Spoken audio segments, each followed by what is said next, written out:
You can start, please.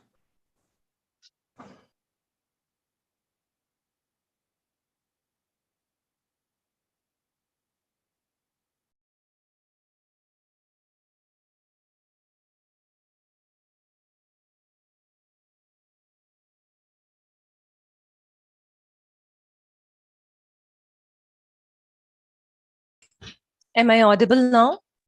Yes, you're audible. We can start now, please. Thank you. Yes.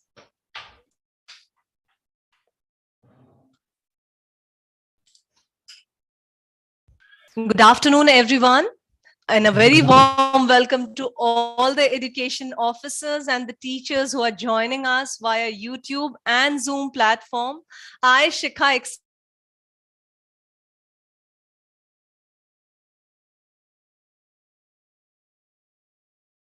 teachers of Kangpokpi, Manipur, and this is a joint collaboration of Shri Aurobindo Society and Samagra Siksha, Kangpokpi, Manipur.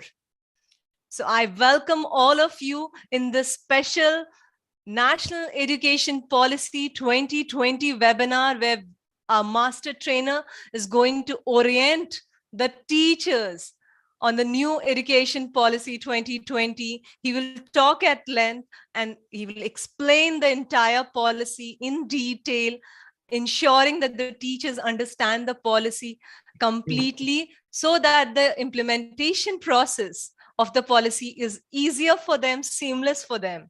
So very warm welcome to all the teachers and the officers who are joining us through the Zoom platform. I can see a lot of teachers and the officers here.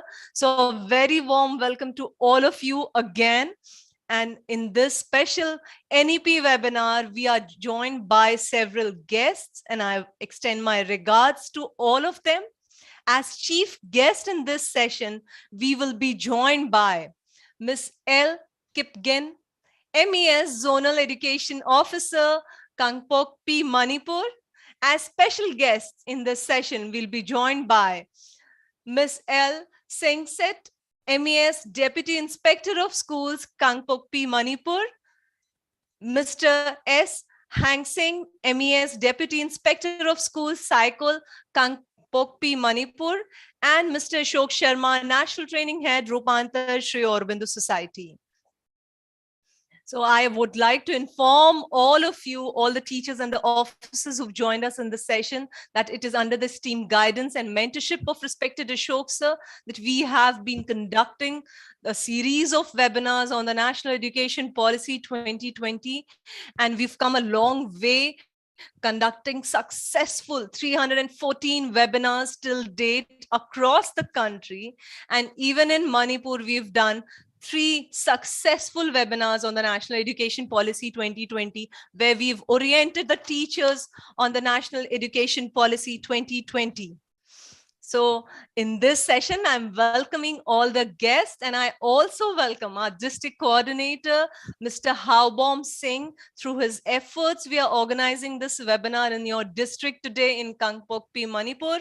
And I also welcome Mr. Rajneesh Pandey, who's the master trainer of the session today, and he will be talking at length about the National Education Policy 2020, highlighting all the key points, completely explaining it to the teachers, ensuring that the teachers understand it and contribute their best in the successful implementation of the policy 2020.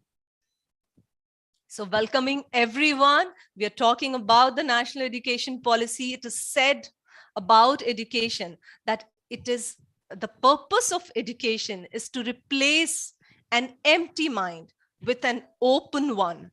Rightfully said, that is very rightfully said, as an open mind can only absorb anything that is new, any change, and they can contribute in the society. Education is simply the soul of the society, and as it passes from one generation to another.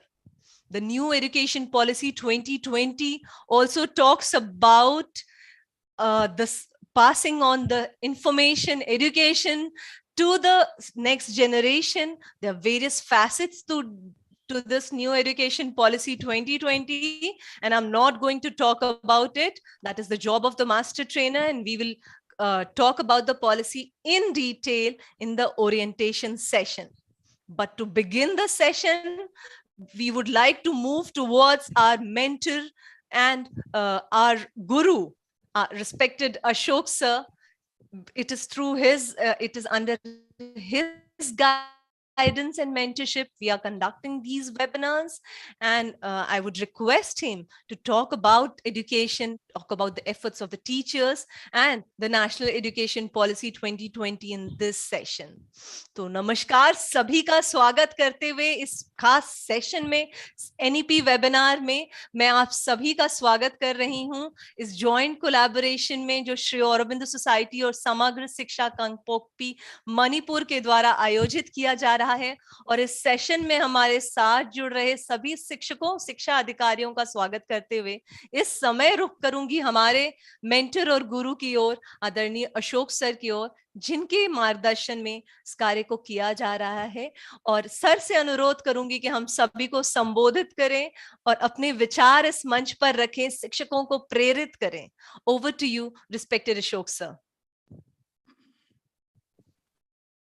नमस्कार, good morning. मैं Ashok Shri Aurobindo society के एक प्रतिनिधि के रूप में आज मणिपुर के कैंगपोकपी डिस्ट्रिक्ट के तमाम एजुकेशन ऑफिसर्स और तमाम टीचर्स जो भी हमारे साथ जुड़े हैं, बेशक वो इस डिस्ट्रिक्ट से हैं, मणिपुर से हैं या भारत के किसी भी कोने से हैं, सभी गुरुजनों का और सभी एजुकेशन ऑफिसर्स का मैं हार्दिक स्वागत करता हूँ। जैसा कि अभी शिखा जी बता रही थी कि चेंज जो है वो परिवर्तन एक आधारभूत सत्य है। दुनिया में कुछ भी झूठा हो सकता है, लेकिन चेंज को परिवर्तित नहीं किया जा सकता।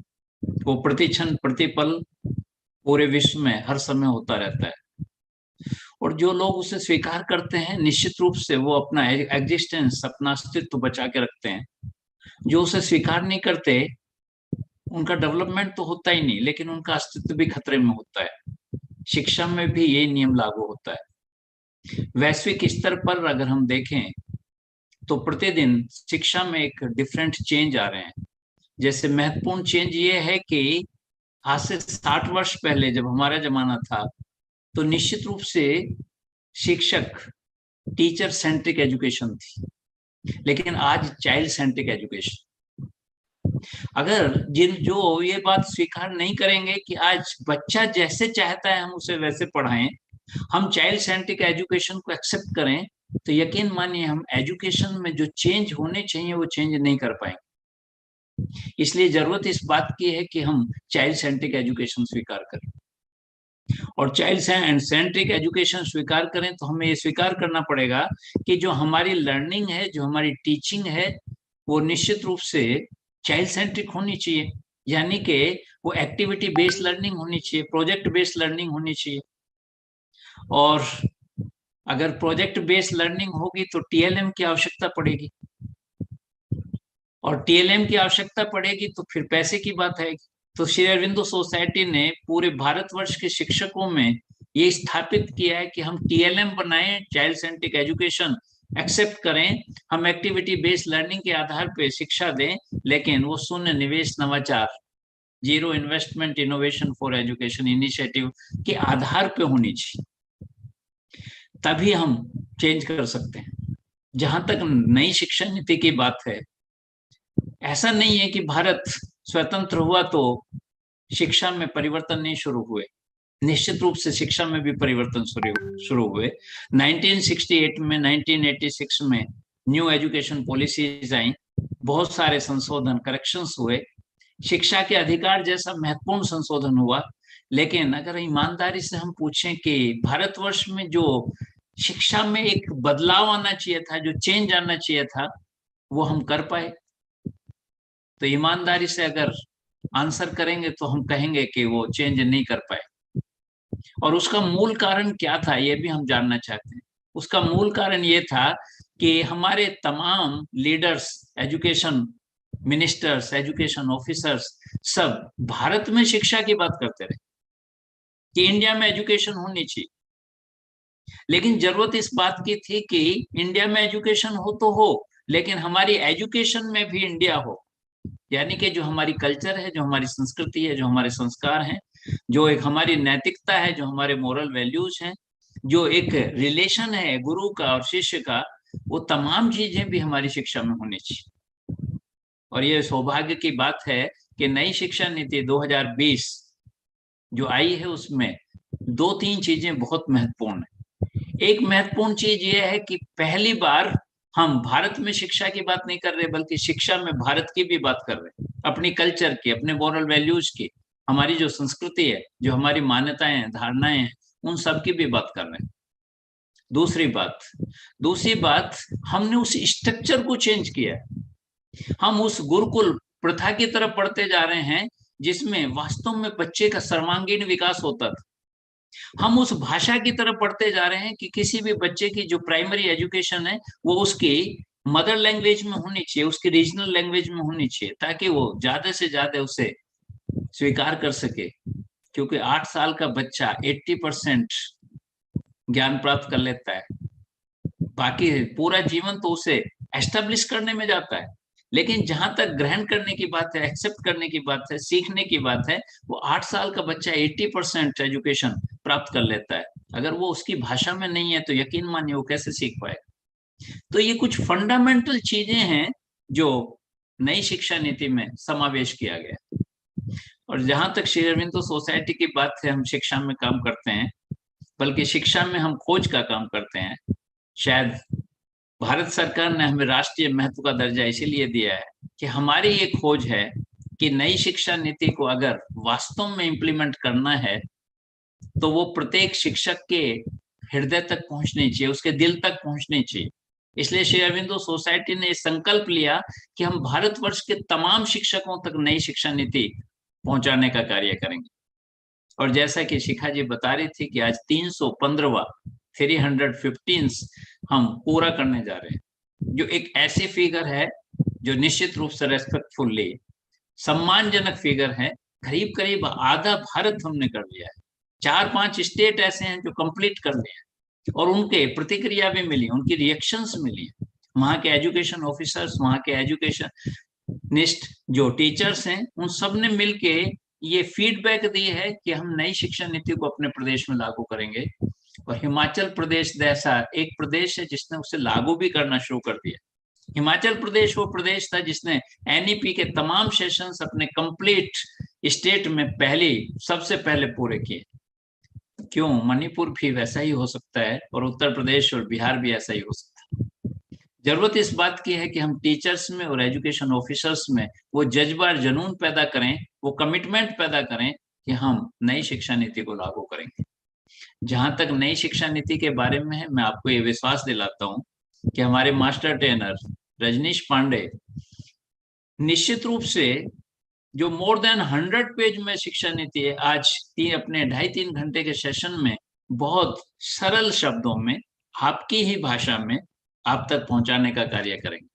आप ये एहसास करेंगे, आप ये फील करेंगे कि ये तो बहुत ईजी है। जो हम समझते थे कि पॉलिसी के नाम पे बहुत कठिन होगी, बहुत डिफिकल्ट होगी, उसे अंडरस्टैंड करना डिफिकल्ट होगा, ऐसा नहीं है। बहुत साधारण सी है और बहुत आम बातें हैं। इन आम बातों से, एक साधारण बातों से ही हम एक बड़ी क्रांति ला सकते हैं, एक बड़ा परिवर्तन ला सकते हैं। इसलिए आज का सेशन बहुत महत्वपूर्ण है और इस वे में भी महत्वपूर्ण है कि आज जो भी टीचर्स और एजुकेशन ऑफिसर्स हमारे साथ हैं वो उसे एक्सेप्ट करें, उसे इम्प्लीमेंट करें। यकीन मानिए एक बड़े चेंज की आवश्यकता है।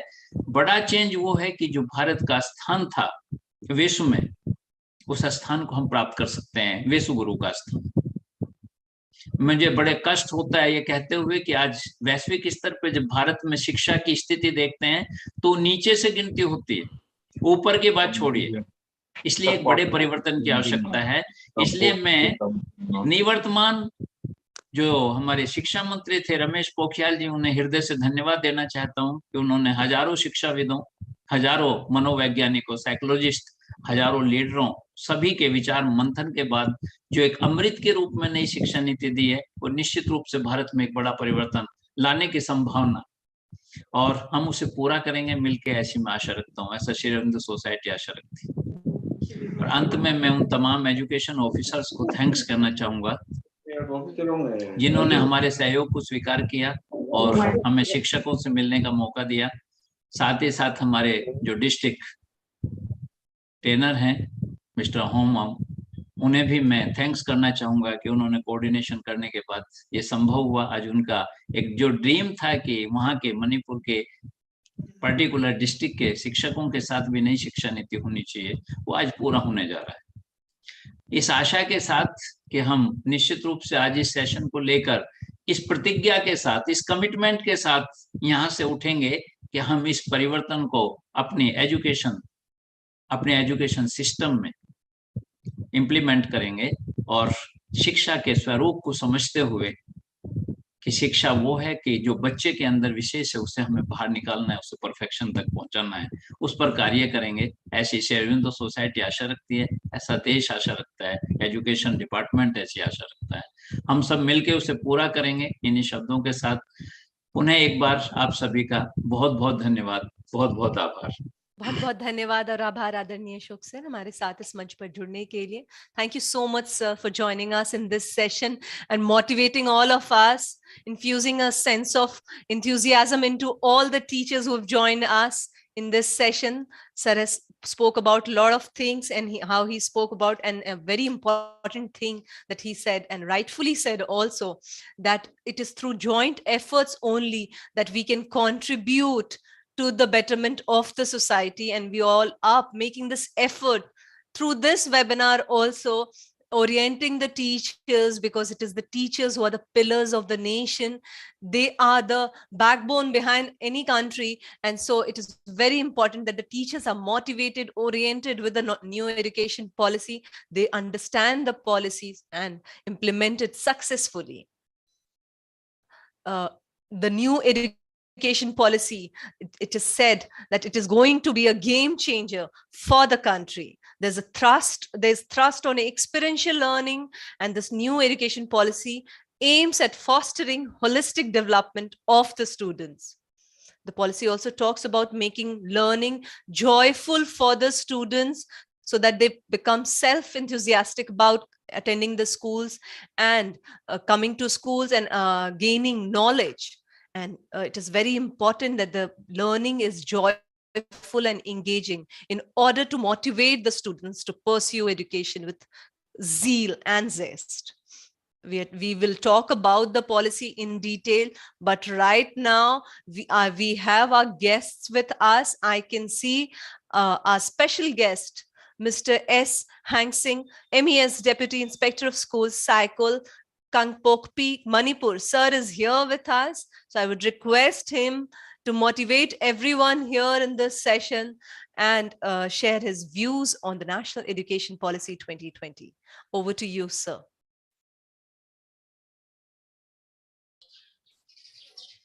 Okay, ma'am. Good afternoon, ma'am.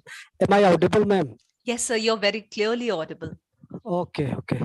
First of all, I would like to thank Srimati Lingnekim Kangpokpi JDO, and then Srimati Lingtineng Singsit, and Sir Ashok Sharma, Head of National Training. And I would also like to thank our Master Trainer, Sir Rajneesh Pandey, for giving us such a wonderful and a marvelous opportunity regarding this National Education Policy 2020. I think all of us must be very much aware that this NEP 2020, it targets this 100% gross enrollment ratio from preschool to secondary level by the year 2030.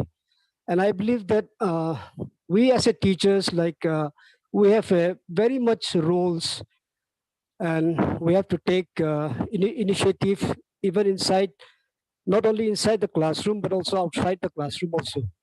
And then I believe that through this Zoom, through this webinar, I believe that this session will really benefit all the teaching communities, administrator in shaping out the successful implementation of NEP 2020. And then all of us, we are also very much aware that after 34 years, this NEP 2020, it has replaced this NPE 1986. And then like Ma'am Shikha Srivastava has already mentioned that this NEP 2020 will really be a game changer in the educational history of our country. And then I believe that through this webinar, under the guidance of this Aurobindo Go Society, I believe that all the teachers, all the administrator, like we have a much more role to play, like in shaping out the future of our country by educating and motivating the young minds and all the young learners of our country, and especially among this Kangpokpi district, because there is lots of confusion and lots of apprehensions even among the teachers community that like how should we react and how should we deal like if and when this NEP 2020 is implemented. So there would be lots of confusion, apprehension that Sir Ashok Sharma has already mentioned that Himachal Pradesh is the first state like to implement this NEP 2020, and I believe that in the coming years, in the coming days also, our state Manipur will also implement this NEP 2020. So as and when it is implemented, I believe all the teachers community like and the teachers fraternity like we should have a strong coordination, cooperations among ourselves, and the motivation like to transform our students' life through skill and character building. So once again, thank you all the organizers, especially Sir Ashok Sharma, Rupantar National Training of Head, and from Rupantar Sri Aurobindo Society. And then I would also like to once again thank Master Trainer Sir Rajneesh Pandey for giving us such a great initiative. And then once again, I also wish all the teaching communities that it will really be a blessing for all the teachers, teaching community of Kangpokpi district that through this NEP 2020, it will really be a game changer. And then we could also like be a trendsetter, and we like providing quality educations to the students of our district. Saying few these words, I'll just conclude my speech, and thank you once again. Thank you all. Thank you so much, sir. Thank you so much for joining in the session. And thank you so much for such warm words. And we are very hopeful, like you were saying, that the teachers have some apprehensions, they have some doubts. We are very hopeful that after this session, when the master trainer conducts the orientation session and explains the National Education Policy 2020, I hope all the doubts will be solved and all the queries will be solved, and the teachers will not have any kind of apprehensions regarding the implementation process of the National Education Policy 2020. Thank you so much, sir, for joining in the session. Moving forward, we have our next special guest, Ms. L. Singset, MES, Deputy Inspector of Schools, Kangpokpi, Manipur. Ma'am is here with us. I would request her to kindly share her views on the National Education Policy 2020 and motivate the teachers who've joined us in this session.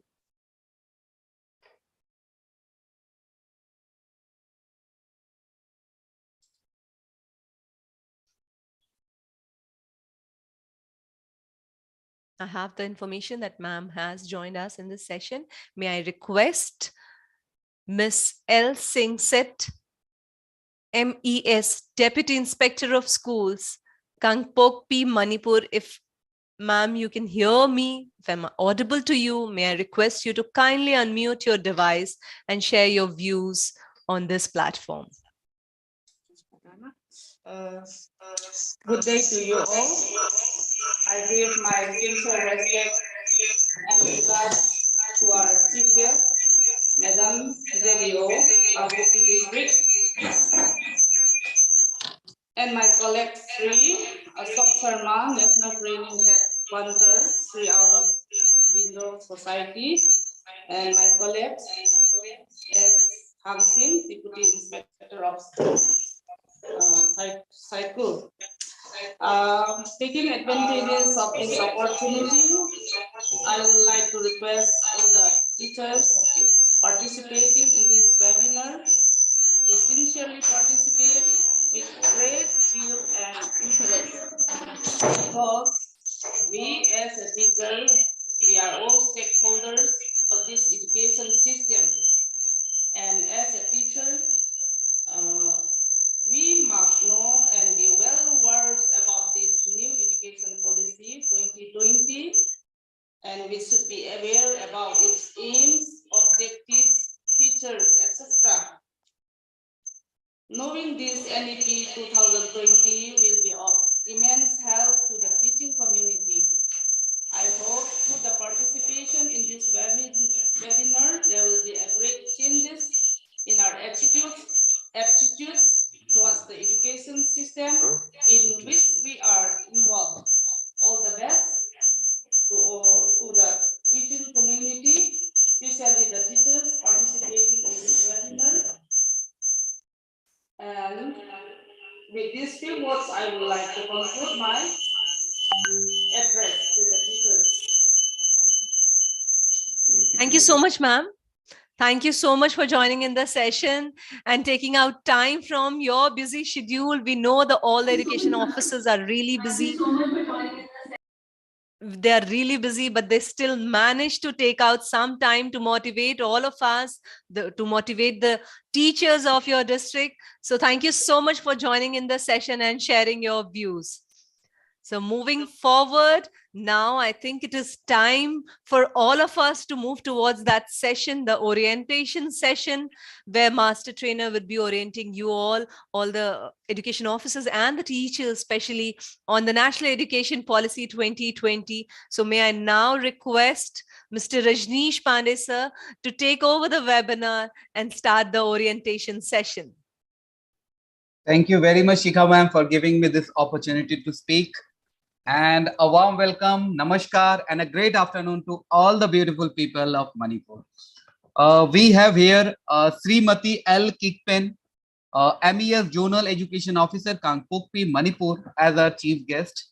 A warm welcome, ma'am. Namaskar, ma'am. We have Srimati L. Singset, MES Deputy Inspector of Schools, Kangpokpi, Manipur. Most warm welcome, ma'am, and heartiest thank you very much, ma'am, for speaking in this forum. We have Sri S. Hansing, sir. He is MES Deputy Inspector of Schools, Saikul, Kangpokpi, Manipur. A warm welcome to you as well, sir, and thank you very much for speaking in this forum. And apart from this, a heartiest and warm welcome to all the respected teachers, all the respected guests who have joined either by YouTube or by Zoom meeting. Thanks a lot, respected teachers, for joining this forum.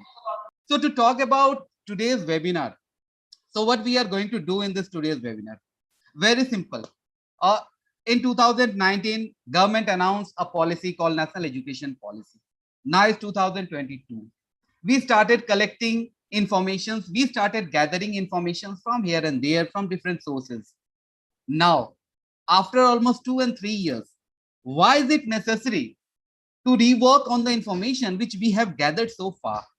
So I would only say that this is nothing to know. I mean, this is not a new thing. This is just an extension of the information which you have gathered so far.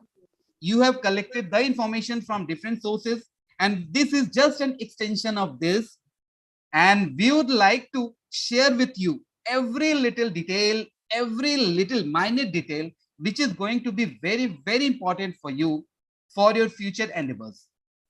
So to talk about National Education Policy and this webinar. So in this webinar, we are going to work on 3 E's. The first E stands for explore. So we are going to explore National Education Policy 2020 in detail. Second is empower. Once we explore this National Education Policy, now will be a time how we are going to empower ourselves. And the final E is engage. Once we empower ourselves, now it's time that how we are going to engage ourselves, our senses, our knowledge for the implementation of this beautiful policy called National Education Policy. So a warm welcome again, namaskar again to all the respected teachers. So now, before I start my webinar, I would like to make a request to all the respected teachers. If you are joined to us by YouTube, I would request you that kindly you have a chat option just below the video, which is playing in your screen. There is a chat option. Start shooting your responses, start shooting your questions, start shooting your queries. If you have any queries, if you have any responses, if you have any questions, start shooting all these things. Please don't stay still. Kindly interact with me throughout this session, because this is not a one-way traffic. We are going to discuss a lot of things about national education policy and plus. So to start on with national education policy. So to talk about national education policy, what is national education policy? A very beautiful explanation. Today's webinar is about impact, is about change and impact. Like, what is the change that is going to happen in our education policy, number one, and what is the impact of it among the teachers in the education system. So today we are going to discuss all these things in detail in this 3.5 hour, or rather 2.5 hour to 3 hours of webinar. So let's start. But before I start, I would like to take your permission, because without your permission, I cannot start. So I would like to see your yes in the chat box before I could start. So please start shooting your yes so that I can get an energy and I can start on with this session. Please, requesting all the respected teachers that please give your nod, kindly give me a permission to start this webinar. Okay, I have started receiving your responses. Thank you very much, respected teachers. Thank you very much for giving me responses. So now it's high time, and now we should start on with national education policy. So to talk about national education policy, that is NEP 2020, in today's session, what are the things which we are going to do? So this entire session is divided into 5 parts. So what are the 5 parts? So here is the content and glossary of today's webinar, so that you can get an idea that what is the new thing, what is the new information which you are going to get in this webinar. So it is divided into 5 parts. As I said, thanks a lot, respected teachers. I'm still getting your permission. Thank you very much. And I'll try to make this webinar as interesting, as simple as possible. So to continue with, our module is divided into 5 parts. The first part, we will start with a short introduction of Sri Aurobindo Society. And then we will talk a little bit about the program ZII-EI, or Zero Investment Innovation for Education Initiative. When we will move to second part, we will be moving into a journey. We will be into a journey of National Education Policy 2020, where we will see from where it started, how it started, and what are the things, what are the problems, what are the solutions throughout this journey of national education policy. But this will be a discussion sort of a thing. So I would request you to keep discussing in this chat box. When we will be moving on to our third part, it will be talking about IPCT, that's Innovative Pathshala Curriculum Tool, designed by Sri Aurobindo Society, and how IPCT is going to help you in implementing national education policy. When we will be moving to our fourth part, we will be talking about Auro Scholar. It's a micro scholarship program for the students from class 1 till class 12. So everyone is going to get an opportunity to earn money while they are learning. And on the final part, we will be moving in a way where we will be transitioning from a teacher to a doctor, because we will be discussing about psychological intervention in schools called Project Inclusion. So this is the main glossary of today's webinar. So I would request all the respected teachers that please stay still with us till the end of this webinar. Please keep posting your questions, your queries, and if you're not understanding, and if you want to share something new which is not there in my slide, please let me know, so that in next webinar, hopefully other teacher may get benefit from it. So here we start with the small introduction of Sri Aurobindo Society. To start on with, Sri Aurobindo Society has been working since 1960. So how we are working? We are working towards individual perfections through collective consciousness, social transformation, and unity in diversity. That is not in India only, but this is across the world. Because we Indians believe in one thing, and that is that the entire Vasudev Kutumbakam, that means the entire earth is our brother and sister. So we are working in this domain. Moving on to next, our head office is in Puducherry, which used to be called as Pondicherry. Indian government has recognized Sri Aurobindo Society as an institute of national importance. And only 4 such institutes have been recognized for this great achievement. So who are all other institutes? The first institute which I'll talk about is IIT, that's Indian Institute of Technology. They are doing research in the field of technology, so they have been recognized as an institute of national importance.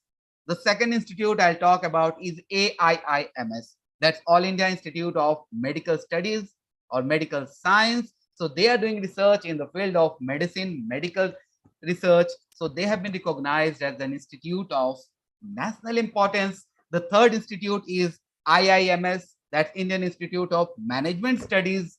They are doing research in the field of management studies.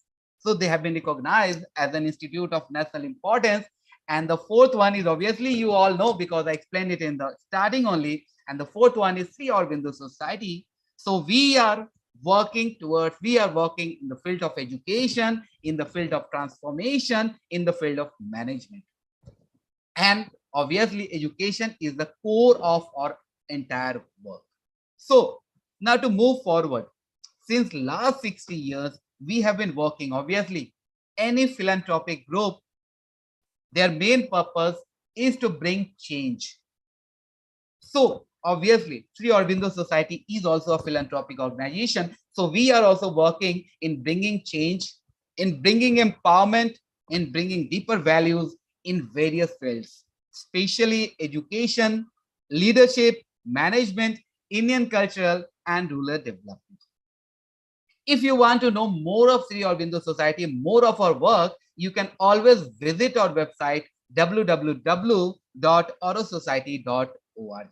I again repeat it, www.aurosociety.org. So now to move further. So as I was saying that I'll be explaining a little bit about our program called ZIIEI. ZIIEI was a very small start. So why it was started? So the idea behind starting this ZIIEI program or Zero Investment Innovation for Education Initiative program, the idea was that every single teacher relentlessly work towards the growth of their students. They work throughout their life. They work with different type of ideas. Every day they innovate. Every day they bring in new ideas. They teach, they groom the students with all those ideas. And then a time comes when the teachers retires. When a teacher retires, that idea also retires. A teacher retires with the idea. The idea which had the potentiality of changing the entire country is now also retiring with the teacher. Why so? Why so? The idea had the potentiality to become immortal. Still the idea is retiring. So keeping this in mind, Sri Aurobindo Society came out with a way through which we will acknowledge those ideas. So to say about it, we came out with a platform called Zero Investment Innovation for Education Initiative or ZIIEI. On this platform, what we did, we asked every single teacher to contribute their ideas based on zero investment. Now, based on zero investment means we are not going to spend a single penny. The idea should be based using all the resources that is available around us. So we requested every single teacher to contribute their zero investment ideas, which is bringing change in the society, in their colleagues or among the students. They contributed their ideas. And once we received those ideas, after shortlisting those ideas, we acknowledged teachers by rewarding them at the national platform. The reward was being presented by the education minister of the country. And that was a very big program, very big event. And not only we didn't stop here only. And those ideas were printed, were collected in a booklet called Navachar Pustika or Innovative Booklet. And these booklet was circulated across this country. So a teacher's idea, a single idea, made that teacher from local, took that teacher to a global scenario, where your idea sitting in Manipur, your idea is getting practiced in Tamil Nadu.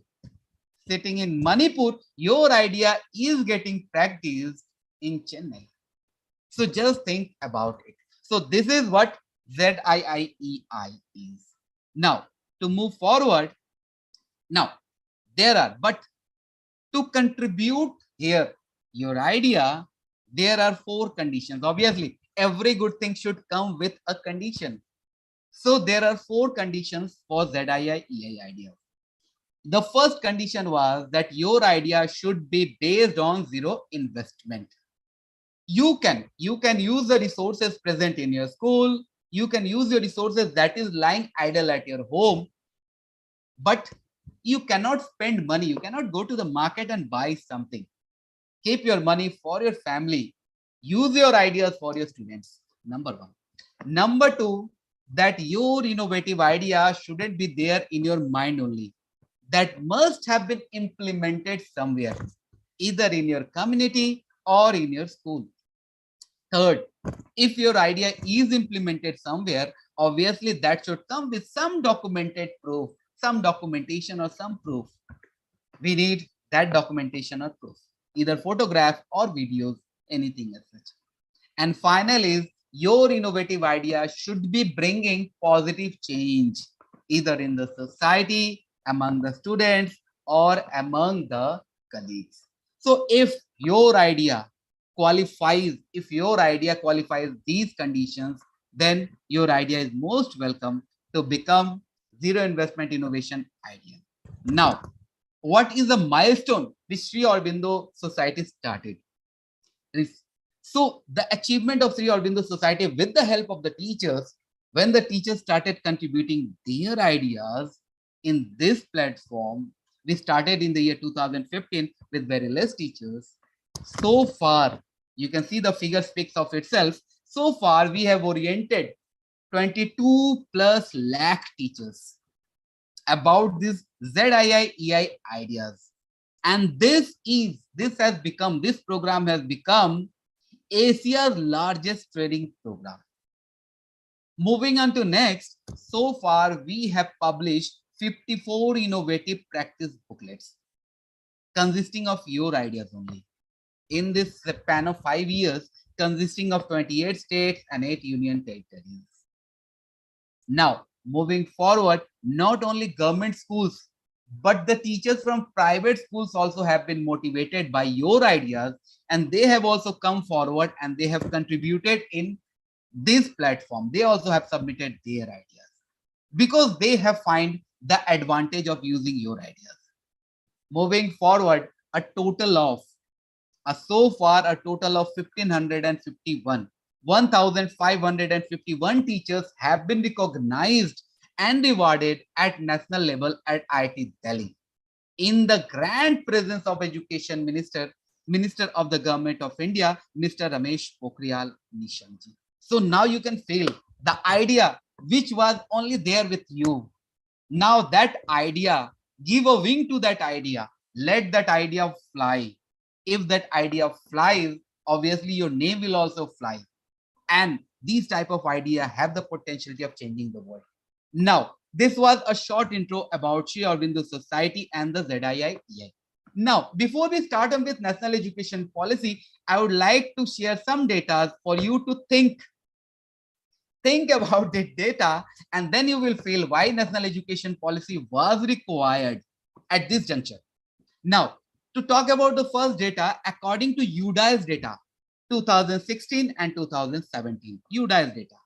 That data says that 28% of primary and 14.8% upper primary. I'm again repeating, 28% primary and 14.8% upper primary have less than 30 students, 30, have less than 30 students. Average student size of class 1 to 8 is 14 students, and in some cases it is also 6. Class 1 to 8, 6 students. Now, moving forward, talking about the next data, it says that we have about 1,08,017, 108017 single teacher school. And interestingly, primary school holds the record of having maximum single teacher school, that stands at 85,743. Excuse me. Now, moving on forward, we have almost 1,640 dialects spoken across this country, or plus minus, where 750 plus languages are almost known to us. We know them by their name, but only 22 languages are recognized. Do you think that all the people, all the citizens of this country speak only these 22 languages? Not at all. They can be part of the 750 plus language, or they can be part of 1,640 dialects. Now, moving on to next. We hold a literacy rate of 74%, that has been improved. But to talk about illiteracy rate, that stands at 26%. Now, to talk about 26%, don't think about the percentage, just think about the number. We stand at a population of 150 plus crore. 26% means somewhere about 27 to 28 crores. So 27 to 28 crore people are illiterate in our country. Just think about it. So there are many European countries whose entire population, settles between 20 crore. But I am talking about 28 crore people are still illiterate in our country. A country within a country is illiterate. Now, moving forward, if I talk about gross enrollment ratio, or GER, of the year 2019-2020, that stands at 27.1%. Now, what is this gross enrollment ratio? This gross enrollment ratio is that suppose there are 100 students in class 4, the percent of students who took admission in class 5 is actually gross enrollment ratio. So just imagine, out of 100, only 27.1%, or rather 28% students actually rejoined school.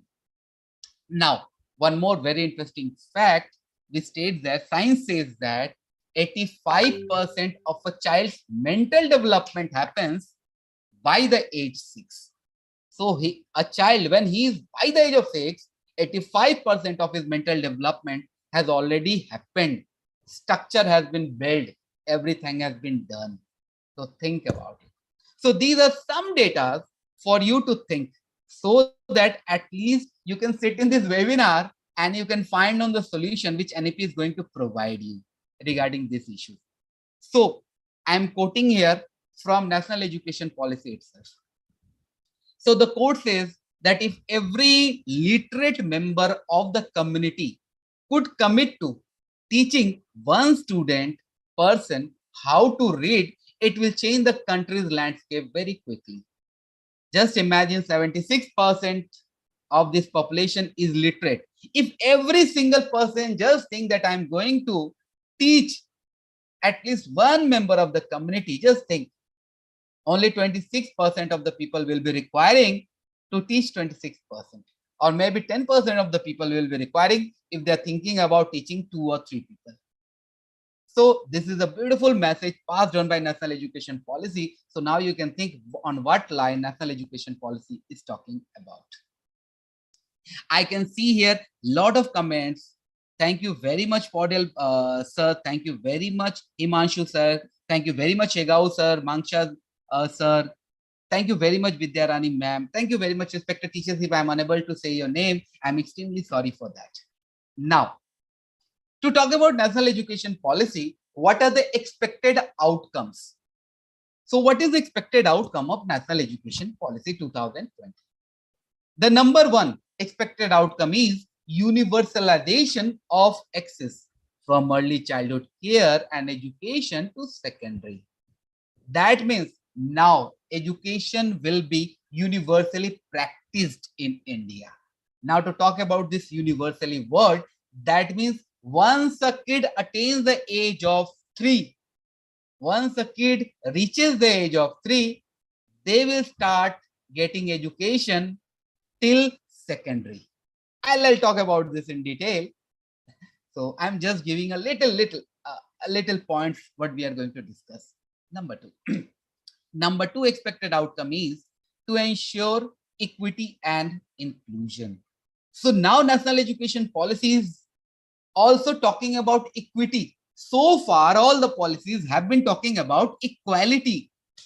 But this is the first time that national education policy is also talking about equity along with equality. So what is this equity? What is this equality? I'll explain you. So now to talk about equality.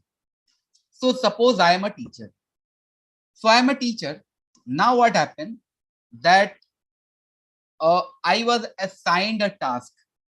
I was assigned a task that I have 5 students in my class. Now I was assigned a task that you have to purchase sports shoes or sneakers for the 5 students. Fund has been allotted by the school. I have to purchase those 5 sneakers for the students. I went to the market. There I find that the sneaker of 5 number or 6 in size are actually costing at 150 rupees each. I said, no, since I have been allotted a money, so I need to distribute that money equally among the students. So what I did, I purchased 5 shoes of 5 size. I am happy. I am very much satisfied that, oh, I have actually distributed the money equally.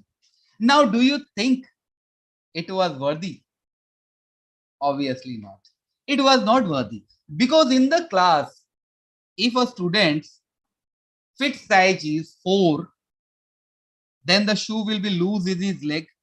If his size is 6, then that will be very tight in his leg. So just think that actually we didn't provided them the shoes as per their requirement, but we did equal distribution. So we are happy. This is called equality. Now, what is equity? So to talk about equity, I'll again quote an example here. You just try to match it up with the shoe theory. I'm again going to explain you with another example. Shoe theory is already there, but I'm sharing here another example. Now, suppose there are 3 kids. Now, the first kid is 5 feet in height. The first kid is 5 feet in height. The second kid is 4 feet in height. And the third kid is 3 feet in height. Now, they planned of going and watch a football match. They went to the ground but were not allowed inside the ground. So they started looking for a way out through which they can watch the football. So what they did, actually, they find a boundary wall. So they thought that we will try and watch the football by standing at the boundary wall itself. So now what happened? So the boundary wall's height was 4.5 feet. Boundary wall's height was 4.5 feet. Now talking about the kid who was 5 feet in height, he is very happy because now he can watch the football match very easily because he's half feet taller than the boundary wall. What about the kids who are 4 feet and 3 feet? In the meantime, I as a teacher, I was passing by that side. I said, "Arey, my kids want to watch football match and they cannot watch. I will arrange something for them." Now what I did, I bought 3 boxes, 1 feet each. I brought 3 boxes, 1 feet each, and I gave them all 1 feet box. Now, the kid who was 5 feet in height, he becomes 6 feet. The kid who was 4 feet in height, he becomes 5 feet. But the kid who was 3 feet in height, he still is at 4 feet. So the guy who is at 6 feet can watch now. He was already watching. The kid who is at 5 feet now, he can also watch easily because the boundary wall is of 4.5 feet. But the kid who is of 3 feet, problem. So equity says that no, sir.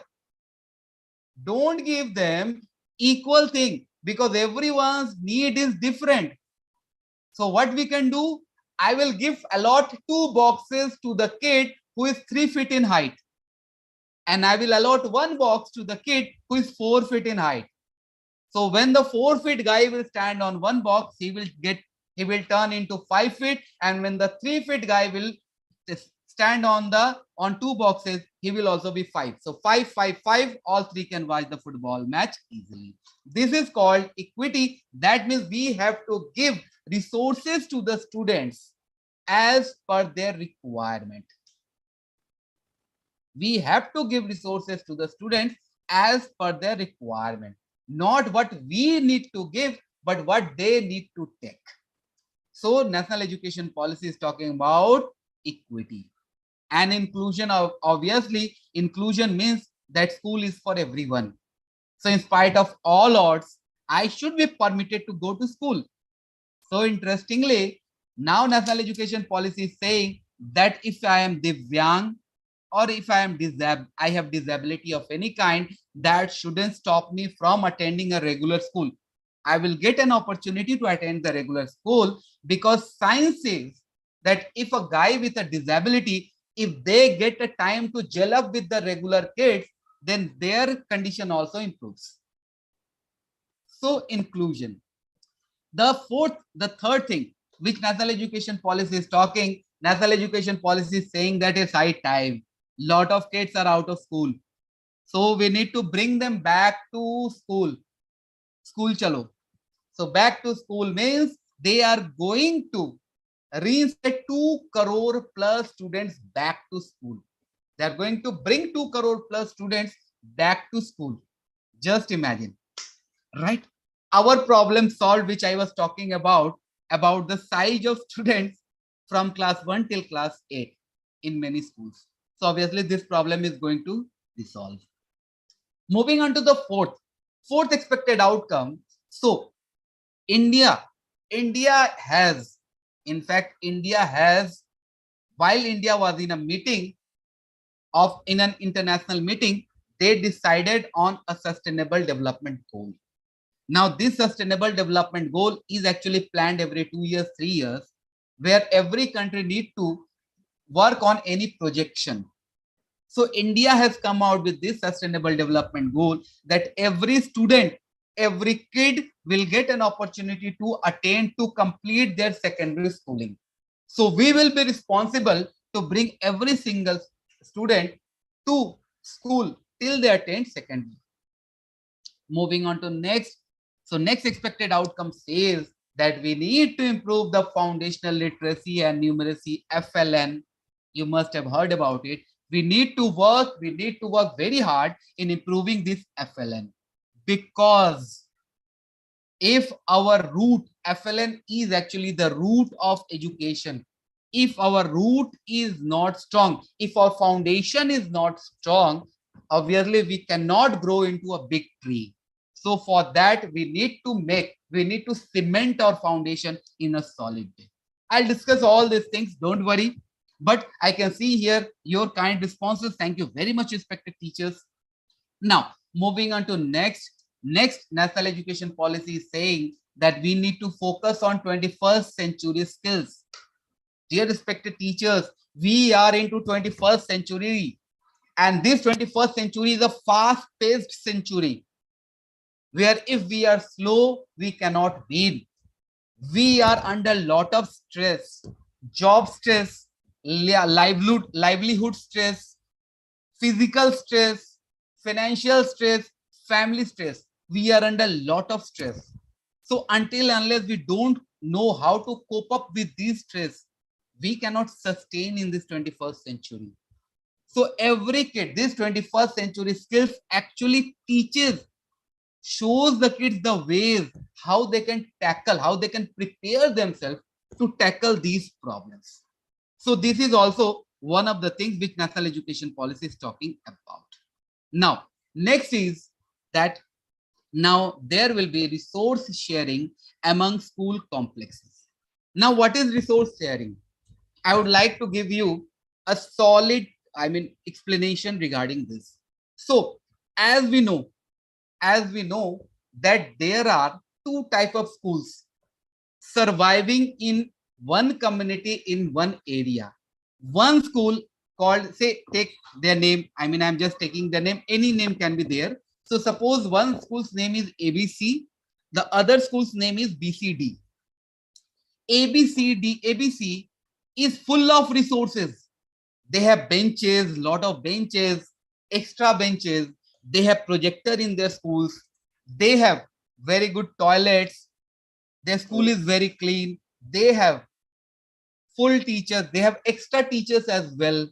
They have very good blackboard. Everything is there. They have electricity. They have fans. They have light.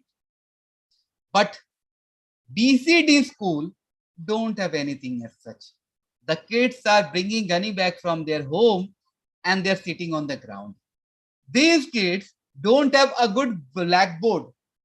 Half of the blackboard has been eaten by the time itself. So the school has only half blackboard. There are less number of teachers. Obviously, there are also less number of students because they are not getting any facility. They don't have good toilets. They don't have good eating space where they can eat their midday meal. Nothing is there. Why? If we are talking about giving equal resources to every student, so why there are two types of schools surviving in the same area? There shouldn't be. So National Education Policy is saying that no, now this is much. Now what we are going to do, so National Education Policy is working on two ideas. One idea is that all the schools who are under 1 kilometer area range, all the schools who are into 1 kilometer area range, they will be brought under one complex.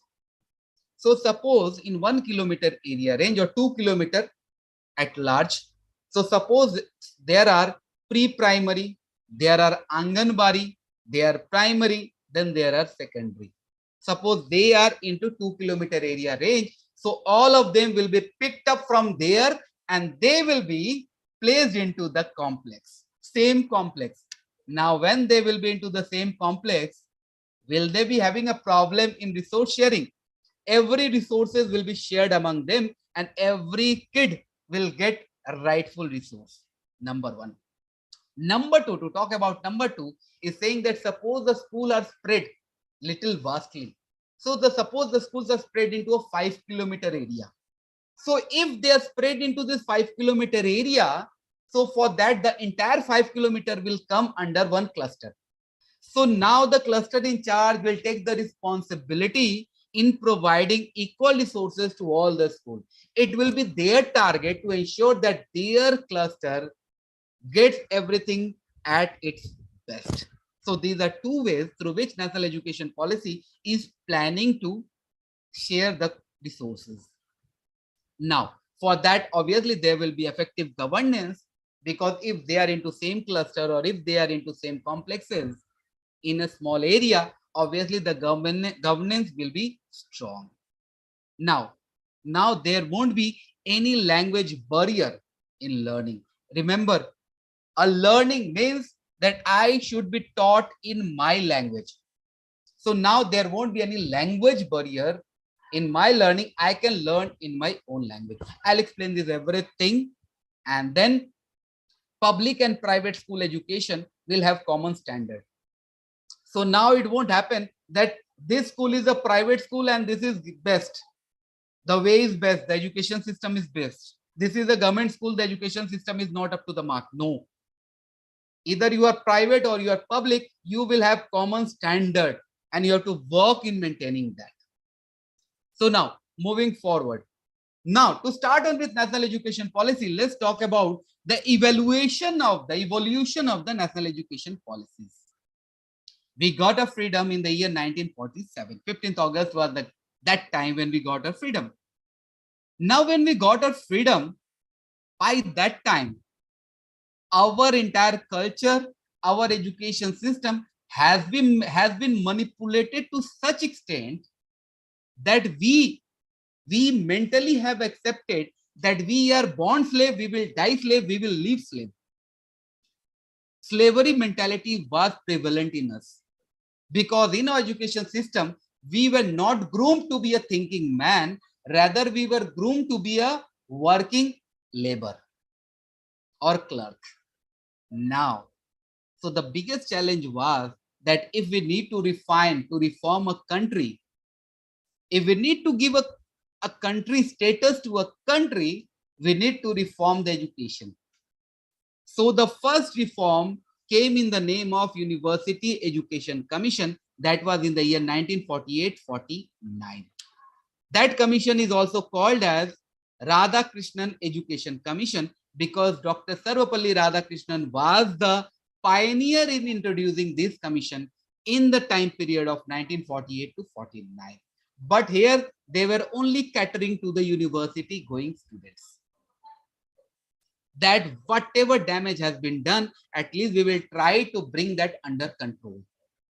Then in the year 1952-53, after 4 years, next commission was introduced that was named as Secondary Education Commission.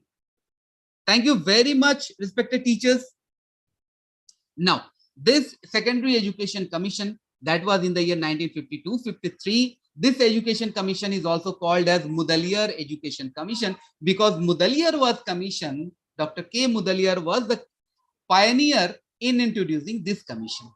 Here you can see by the name itself, secondary education. So now secondary education was also planned for reform. And then a commission universal for everyone was introduced under Dr. D.S. Kothari in the year 1964-66. You can see almost a gap of 12 years. Yeah, almost a gap of 12 years, we got our next education commission. And taking feedback, taking hint, taking motivation from that commission, we got our first policy that was named as National Policy on Education. That was in the year 1968.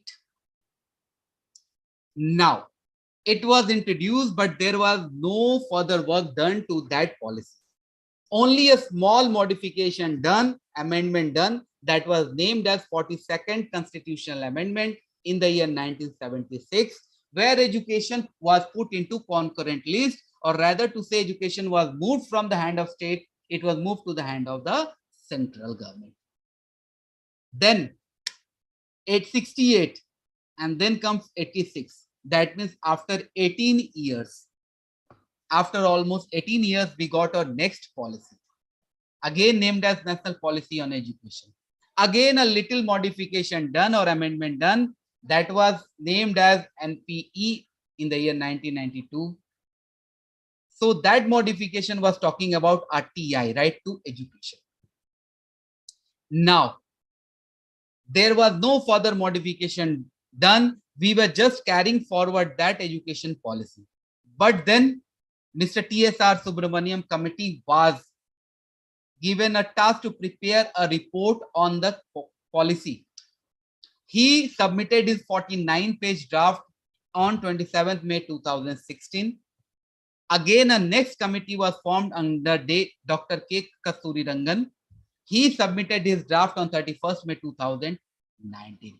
And on looking into these drafts, the government prepared a blueprint, and then the blueprint was posted in the government website, where every single individual of this country was invited to share their feedback, their suggestions. And on our suggestions, our feedback, National Education Policy was introduced. So this policy is for us, by us. So let's welcome this policy. I can see here lot of respected teachers are replying. Thanks a lot, respected teachers. Thank you very much. You are giving me a lot of energy with your replies. Now, what is the vision of National Education Policy? I can also see here, Sir Hang Sing is also there. He's continuously there, connected with us. Thank you very much, sir. So now, to talk about the vision of National Education Policy 2020. So what is the vision? So to talk about the vision, so the first vision is that we should that we should provide the students, the best of education. We should provide the student the best of education and transform India into Bharat. Now, if I said the word transform India into Bharat, so obviously you must be having query.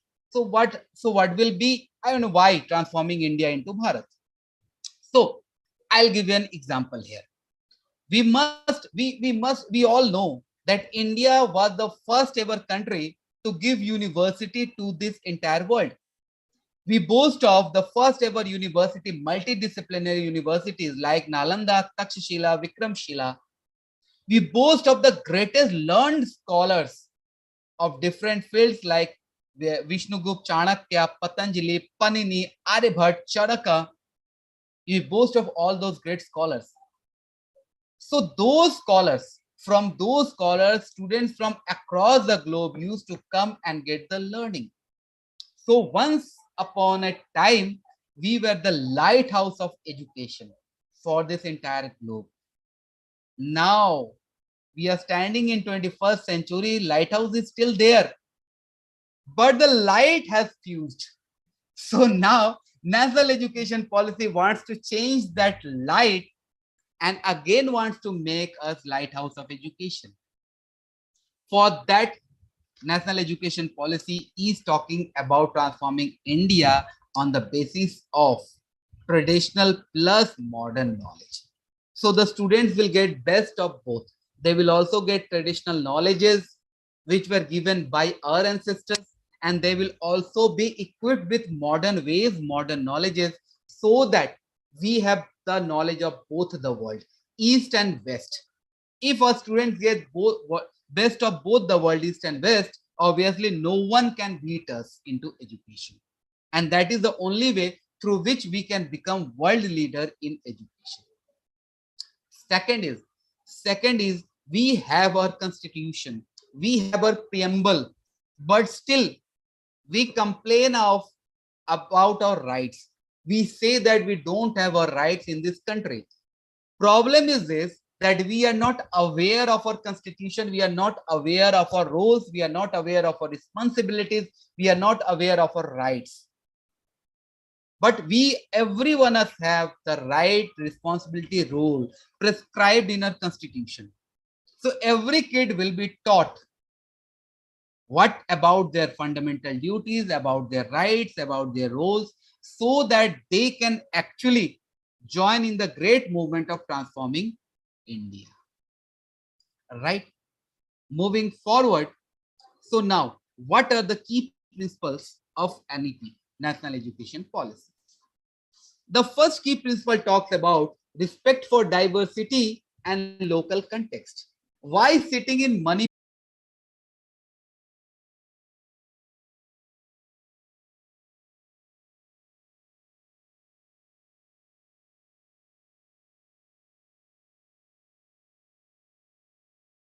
Dependent on technology.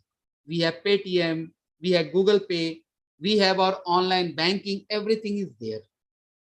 And since everything is there, so the world is full of technology. So why not let's empower, let's make our students technologically educated, technologically literate. So to make our students technologically literate, we need to introduce the ICT into our schools. And even national education policy is also saying that we are going to bring in materials for the Divyang student as well, or specially challenged kids as well, so that they can study at their own home through this digital media. Moving forward, the next concept it is saying is emphasize conceptual understanding. Remember, so far we have worked only towards rote learning. We have only worked towards rote learning. Have we ever thought that why kids study? Kids only study to give their examination. Scrap the examinations, they are not going to study. So they are only studying for their examination. If they are studying for their examinations, so obviously they are rotting, they are memorizing the thing, and they are vomiting that into their answer sheets. But have they achieved that conceptual understanding? No. So obviously we are not transforming them into a parrot. We need thinking man who should know what he's learning, who should know what he's going to implement, who should know that the learning, why he's learning and how he should implement that in his real life. So for that, now the focus will be more on conceptual understanding, where everything will be done by experiential learning, learning by doing, so that the kids can actually get this conceptual understanding. Now, moving forward. Now, as we know that God has created everyone with unique capabilities. If God has created everyone with unique capabilities, so where is the problem? I'll just give you an example here. You must have heard about a species of deer which is called musk deer. Musk deer is a deer which carries musk in its navel. The musk is very costly. It has beautiful, heavenly smell. Now that deer carries that musk in its navel. Now, wherever that musk deer goes, the musk hits his nostrils. It can smell the musk, the scent of the musk, and it keep on searching for that musk. That from where this smell is coming, from where this scent is coming. It keeps on searching for the scent on and on, on and on, on and on, and then a time comes when it dies. And when it dies, we human beings, we know where is the musk, we then tear apart their belly, and then we take out its musk. Now, just think that all of us have been created by the Almighty, and He has made us the same potential like musk deer. Everyone have their own unique capabilities. So since everyone have their own unique capabilities, so what is difference between us and the musk deer? We are blessed with teachers. We are blessed with teachers. We have teachers who actually can show us that where is our musk, what type of musk we are carrying. This I can say as unique capabilities. So now National Education Policy is saying that every teacher should also work towards identifying those unique capabilities and grooming that unique capabilities. The next key principle National Education Policy is talking about is critical thinking and creativity.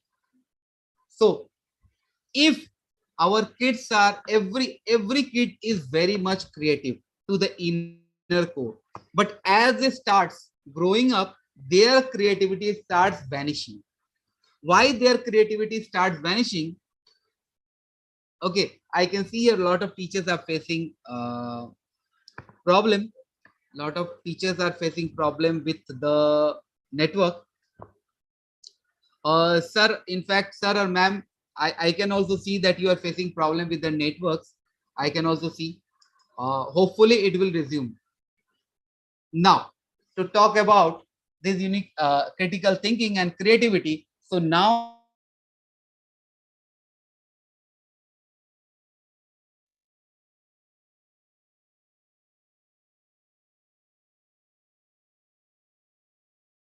telling their creativity. So now nationalizing that we will work towards curtailing, we will work toward improving their creativity by giving them opportunity to showcase their creativity. Now, every kid will be having continuous review and assessment because that is very important. If we can assess them on a regular basis, obviously the students are going to benefit from that. Now, there are key points of assessment. I'll discuss about it in further slides. I can see here it's showing, dear respected teachers, I know there is some issues at your area. Extremely sorry for that. I know respected teachers are very interested in knowing this, but due to network, extremely sorry for that. You can do one thing. If I am audible to everyone, you can do one thing, that suppose you cannot see or listen at this moment. You can always see this video in the YouTube. It will be there forever. Now, Now to talk about the structure. Now, the best thing, one more best thing which National Education Policy has brought is they have done a structural change, pedagogical structural change. So now what is that pedagogical structural change? So far we were living in a structure that was talking about 10+2 structure. So our entire schooling was divided into two parts. 10+2 was one part, and from 11 and 12 was second part. So it was called as a structure. So what is the problem in that structure? Now, what is the problem in that structure? It was good, 10+2. We have grown up with that structure. So what is problem with that? Dear respected teachers, the biggest problem with that was, thank you very much, respected teachers. I can now get your responses. Yes, sound is okay. Thank you very much. So now, where was the problem? Now, I'll just quote an example here. As I said that I'll try to make it as simple as possible. Now, most of us must be having small kids at our home. Or maybe they have outgrown now, but they were small kid at some point of time. So now, just imagine when we give them milk, when they are kids, when we give them milk, do we give them the plain milk? No, the kids don't like plain milk. So what we do? We mix Pediasure, or we mix Horlicks, or this type of health drink we mix in the milk. Now, when we go to buy this health drink, what are the things we ask them? Do we go and just say, ki, brother, please give me a Horlicks, or brother, please give me a Pediasure, and they will hand you a Horlicks or Pediasure, and we will bring it. Do we do like this? Never. What we do? We say, brother, give me a Pediasure for the kid 7+, or for the kid 5+. Give me a Pediasure of 5+. Give me baby Horlicks. Give me Horlicks for the kids of 5+ age. When they hand us that Horlicks or that health drink, we are not satisfied also. Then what we do? We start turning it around to see the expiry date, to see the age. Yes, age is okay. It is for 6+, and expiry date, yes. It is still in validity. It has still 1 year to expire. Very good. Now I am going to pick that health drink for my kid. Right? That was for the physical development of the kid. But imagine, what about the mental development?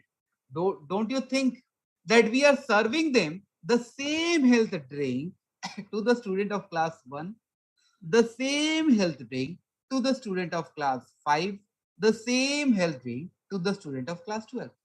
The process is all the same. Health drink, if I'm talking about health drink, I can talk about the process. So the process or the health drink is the same. In class 1, the process which we are using remains the same for class 5, remains the same for class 12. Now, are they not mentally growing? Are they not their mental structure changing? So how we can give them the same process for every age group of students? This is a big problem. Think about it. Now, before class 1, the students were not actually taught anything. They used to go to Anganwadi or play school, but that was just for play and like these sort of activities. Actually, they were not taught anything in their preschools. When they used to come to class 1, their age is now 6 years. They are into class 1, their age is now 6 years. Now remember the data I shared, which I said that 85% of the students, 85% of the mental development of a student happens by the age 6. Now, sir and ma'am, their mental development has already happened or is in the final process of structuring. Now they're coming to us where they don't know alphabets, they don't know numbers, colors, they don't know everything. We have to introduce all these things to them in a new way. Biggest challenge. That is the reason the effort put by the students, the effort put by the teachers, the effort put by the student plus the effort put by the student is equivalent to half of the result. I'm again explaining this formula to you. Effort put by the student plus effort put by the teachers is equivalent to half result. So now what is result should be 100% because effort is being put by everyone. So why was this problem? Because they were not taught anything before this. Still as a teacher, we should pat ourselves. I compliment every respected teacher that still we should pat ourselves on shoulder because in spite of all these odds, we have managed to bring in 50% of result. So this is the greatest achievement. If anyone says that there is no achievement, I normally say that this is the biggest achievement. Just think where a result wouldn't have been. There the teachers are bringing in 50% results. So now the government is saying, now the national education policy is saying that now you will be rewarded for the effort which you are putting by giving you a chance to bring in the best of result. So for that, the structure has been divided into 4 parts. Now, what is this 4 part? The 4 part is named as 5 plus 3 plus 3 plus 4. I again repeat, 5 plus 3 plus 3 plus 4. I can see here, thank you very much, Sonkip ma'am. Thank you very much, Hawkip sir. Thank you very much, Kritimani ma'am, Rebecca ma'am. Thank you very much, Yakung sir. Thanks a lot, Kenton ma'am. Thanks a lot, respected teachers. Now, 5 plus 3 plus 3 plus 4. Keep this in mind or you can write it anywhere. 5 plus 3 plus 3 plus 4. Now, what is that? Now, to talk about this first 5 year. So, the first 5 year includes the students from age 3 till age 6. Right? Or rather to say, age 3 till age 8. So the first 5 year, the structure's first 5 year consists of students from age 3 till age 8. 5 years. Now, what are the classes included into that? The classes included into that is every student have to mandatorily attend 3 years of pre-primary or 3 years of Anganwadi. So they will attend 3 years of Anganwadi or pre-primary and then 2 years of primary class 1 and class 2. That collectively becomes 5 years. 3 years of Anganwadi or play school, preschool and 2 years of class 1 and 2. Now, what will be there?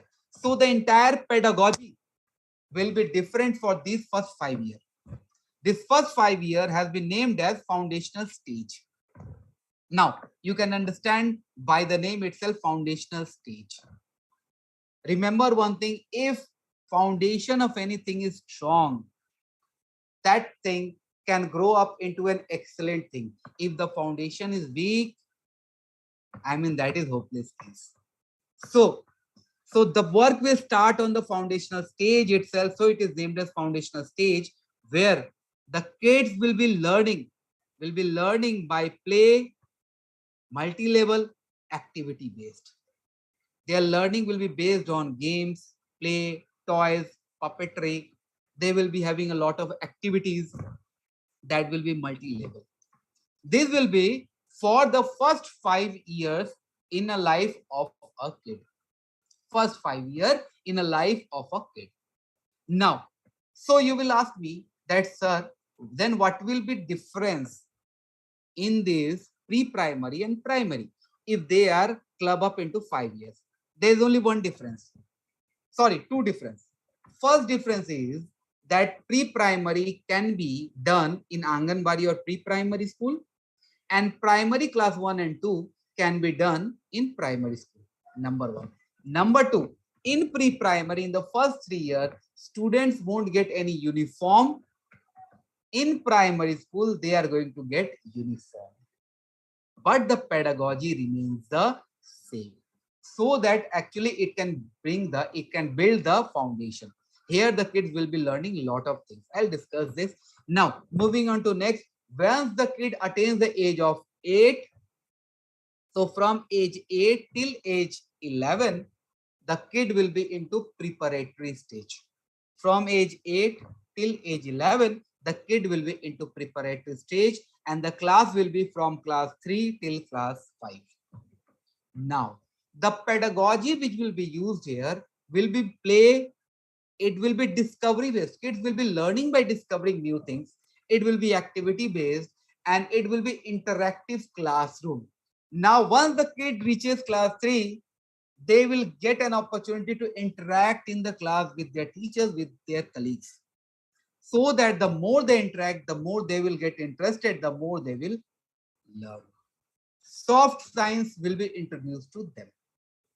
I'm saying soft science. Science will be divided into two parts. First will be advanced. First will be soft science. Second will be advanced.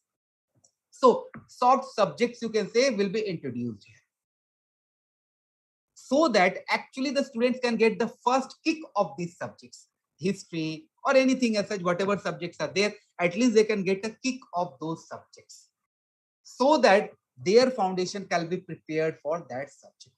Once the kid reaches class age 11, so from 11 till age 18, the kid will be moved to class 9 till class, excuse me, I think my network is not working. Yeah. So from age 11 till age 14 comes the third stage, which will be named as middle stage. In this middle, I'm again repeating, from age 11 till age 14 and class 6 till class 8, 3 years. This will be named as middle stage, and in this middle stage, student will be introduced to advanced level of science, mathematics, arts, social science, humanities, and everything will be based on experiential learning.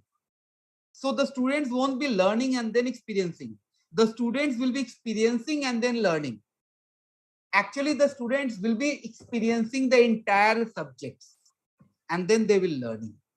Once they start on this process, their conceptual understanding will be built on that platform. Once the kids attain the age of 14, so from age 14 till age 18, the kid will be into class 9 till class 12. Again, this is named as secondary stage. This secondary stage is divided into two subclass. One subclass is from 9 and 10. Second subclass is for 11 and 12. But it will be considered, this 4 year will be considered as a secondary stage. In this secondary stage, the students will have freedom of selecting the subject of their choice. They can select subject of their choice. It will be multidisciplinary study, and there will be more focus on developing their critical thinking. So this is the, you can see here that for every stage, the pedagogy is different. The health drink is different.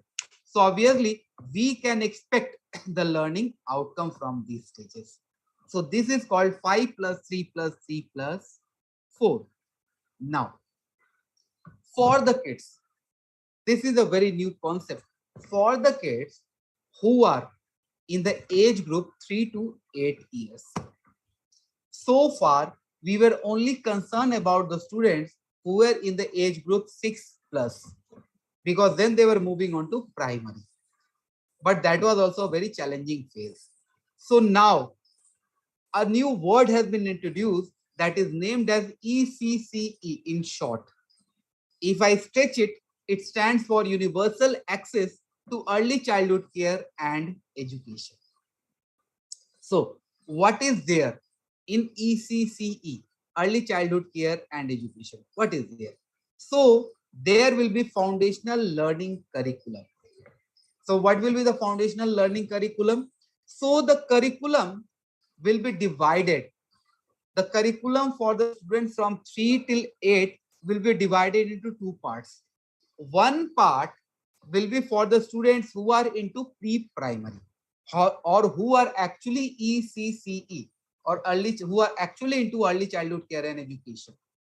3 to 6 years, they will be having one curriculum, and 6 to 8 years, they will be having separate curriculum because they are now into primary.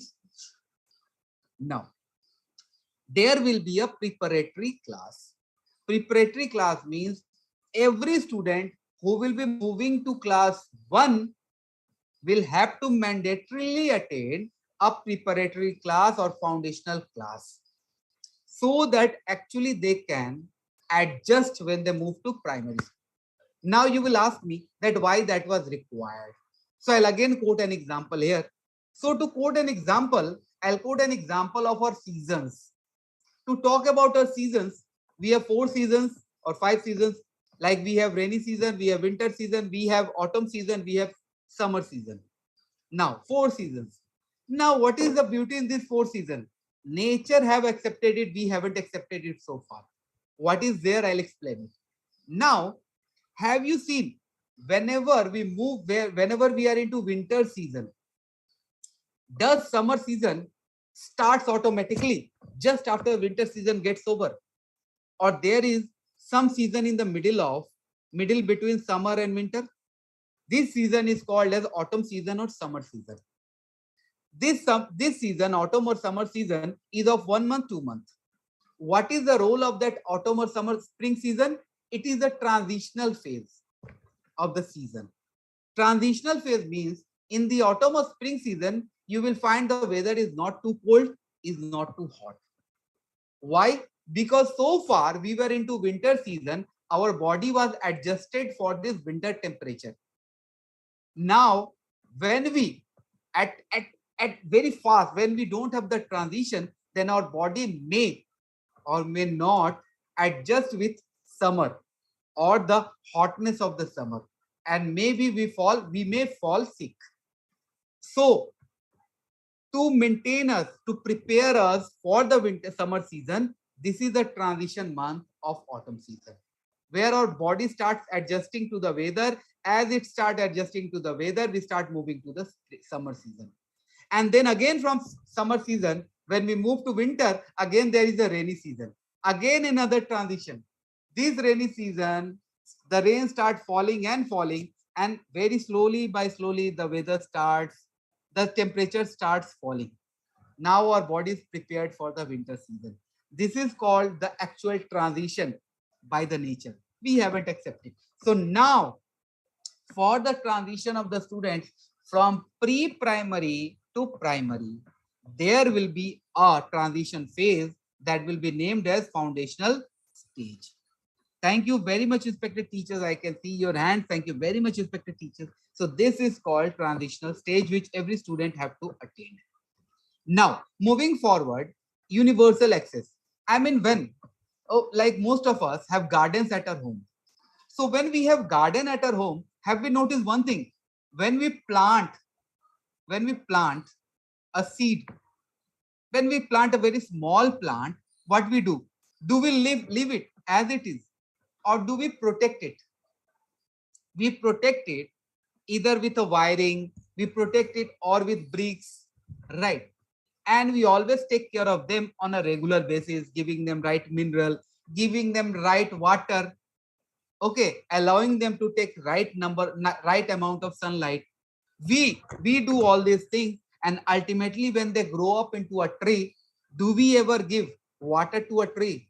Do we ever give minerals to a tree? We never give all these things to a tree, because now they are independent. They are so strong that they can take care of themselves.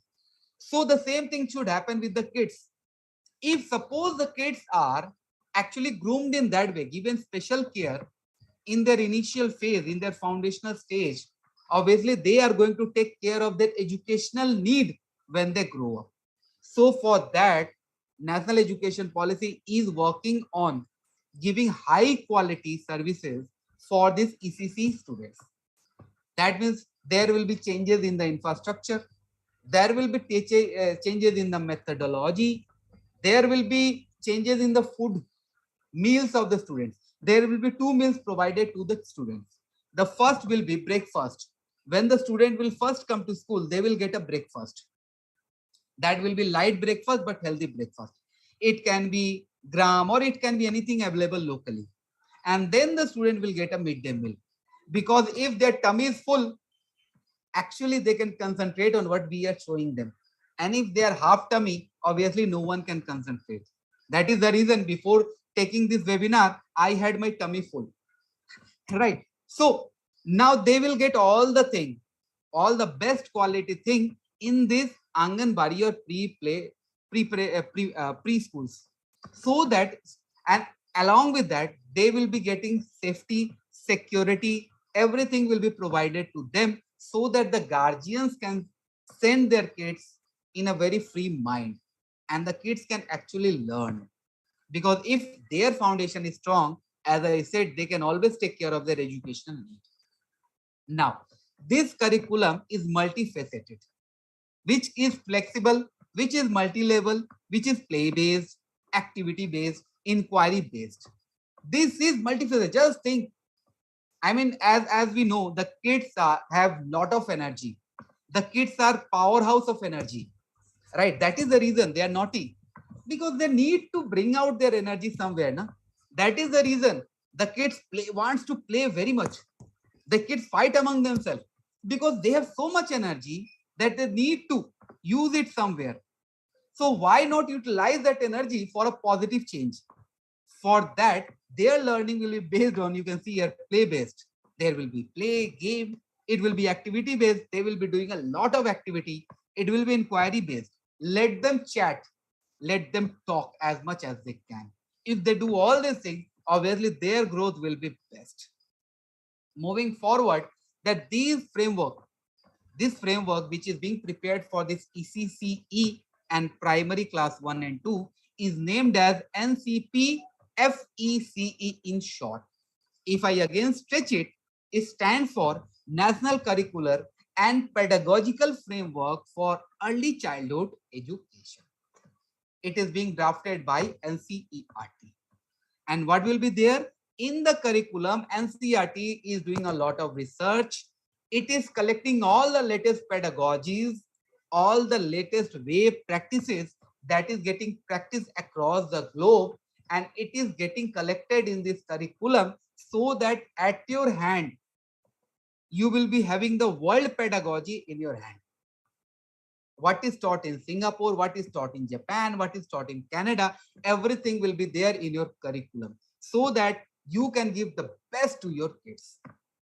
Now, as I said, that the framework is multifaceted. So what the kids are going to learn here?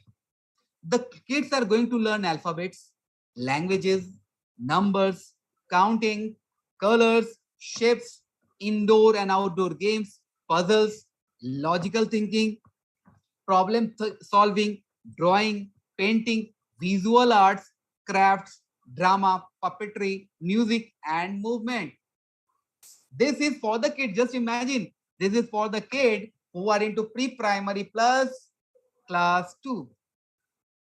Just imagine, so many things are to be given to the kids. Now, I was expecting, in fact, Bhakti sir, very interesting and effective. Very true, sir. In fact, some of us must have one query that these small kids, they will be given so many things. Can they actually take it? So one research says that a kid's mind is like a black hole. Whatever you give, it is not going to end. It is going to absorb everything, whatever you give them. Only we need to give them. As we grow up, the black hole starts shrinking, and then a time comes when we no further can take any new thing. Right? Now, as I said, that every student before going to class 1 will have to attend a 3-month of preparatory school so that they can have a better transition from pre-primary to primary. Now, excuse me, please excuse me, I just have a glass of water.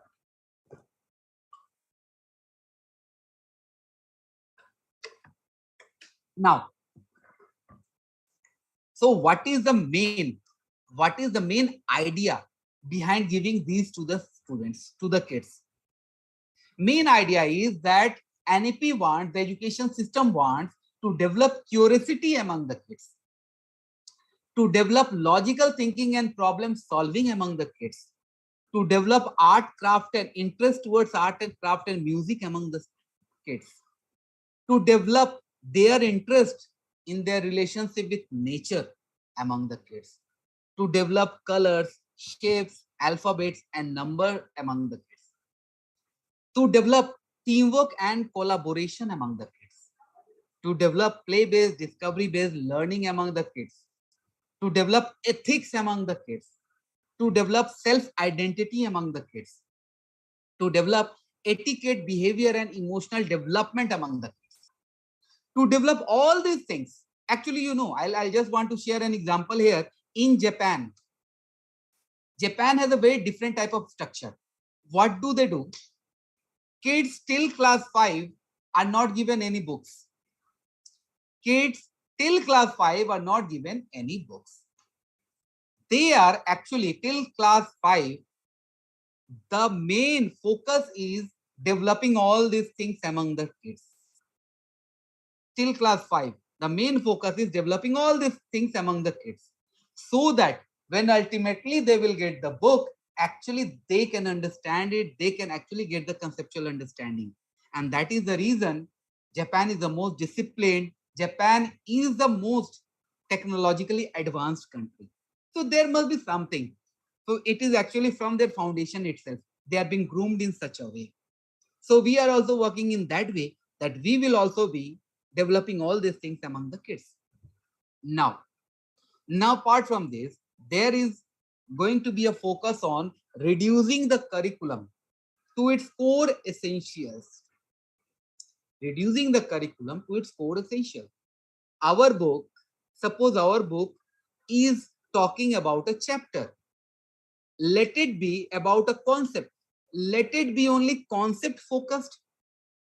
But it can have a lot of things that is actually indirectly related with the concept. What happens? This helps in increasing the number of pages of the books. These leads to bags getting heavier.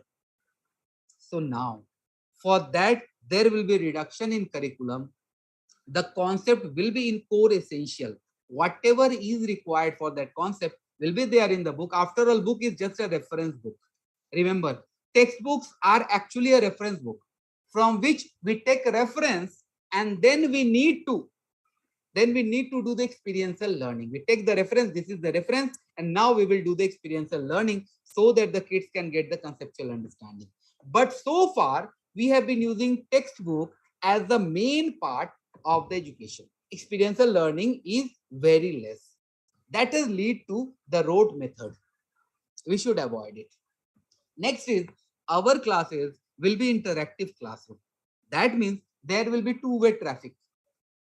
It won't be that only I am talking and I have asked students to keep finger on their lips. No, it has to be interactive, because if a student cannot open himself, if a student cannot say his query, how am I supposed to make him understand that thing?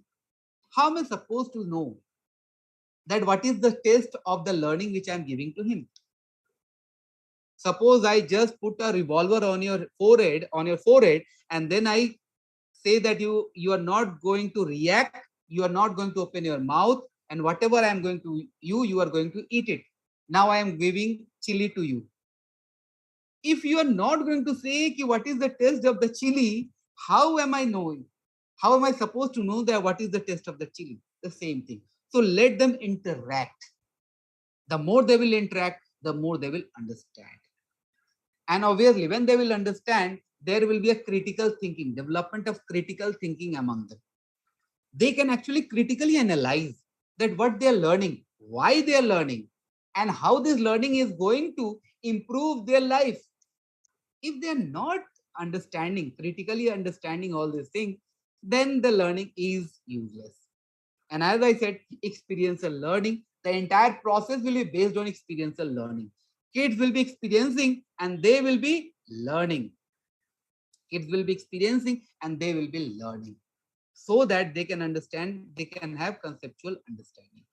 Now there will be focus on competency development, competency-based education for learning outcome. So there will be focus on competency-based education. So what is competency? So competency is basically made of three things: skill, knowledge, and ability to perform that task in the best possible way. So we have seen that there are more than lakh students, lakh kids who are playing cricket, but only 14 to 15 players get a chance to play for India. So everyone had the skill, everyone got the training somewhere or the other, but only 14 or 15 got a chance because they can actually gel up these skills and knowledge to bring in the best result. Right. So now there will be focus on competency based education, where the kids will be developing their competency. And there is one barrier in competency development, that is time frame. If we feel in my class there can be three type of students. One student learns anything in the same day. Whatever I taught him, he learned the same thing same day. Other kid, he takes 5 to 6 days to understand that concept. And the third kid, it takes about 20 days to understand that concept. But for me, the first kid is the best kid because he's learning the same thing in the same day. But is that a guarantee that the other two kids are dull? Never. Never. I'll just ask you that suppose I have a mobile phone, a smartphone, iPhone. Suppose I bought two iPhone 10, or you can have two mobiles of the same brand, same make. Buy it, switch it off, and switch it on all together. Will they start all together? Never. The same phone, the same brand, the same model there will be time difference in both the mobile. So if that is electronics, so what about the kids? Why we think that everyone is going to absorb all these things in the same day? So we are not working on developing competency. We are working on actually looking at the student who are good at first attempt.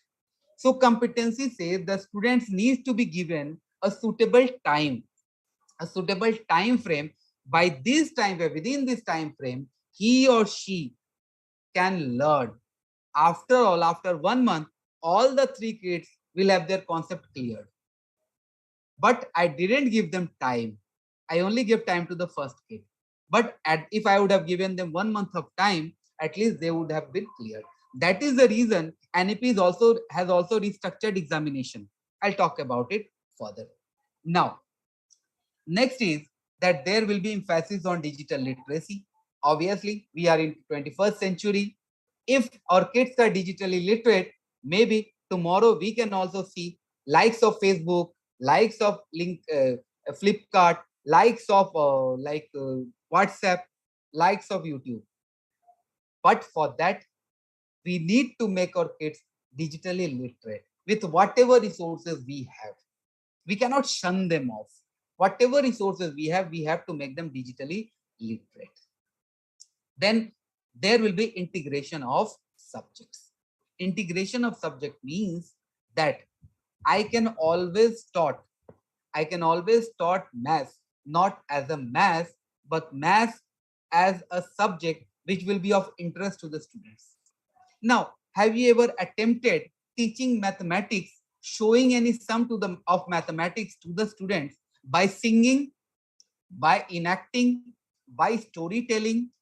Have you ever tried?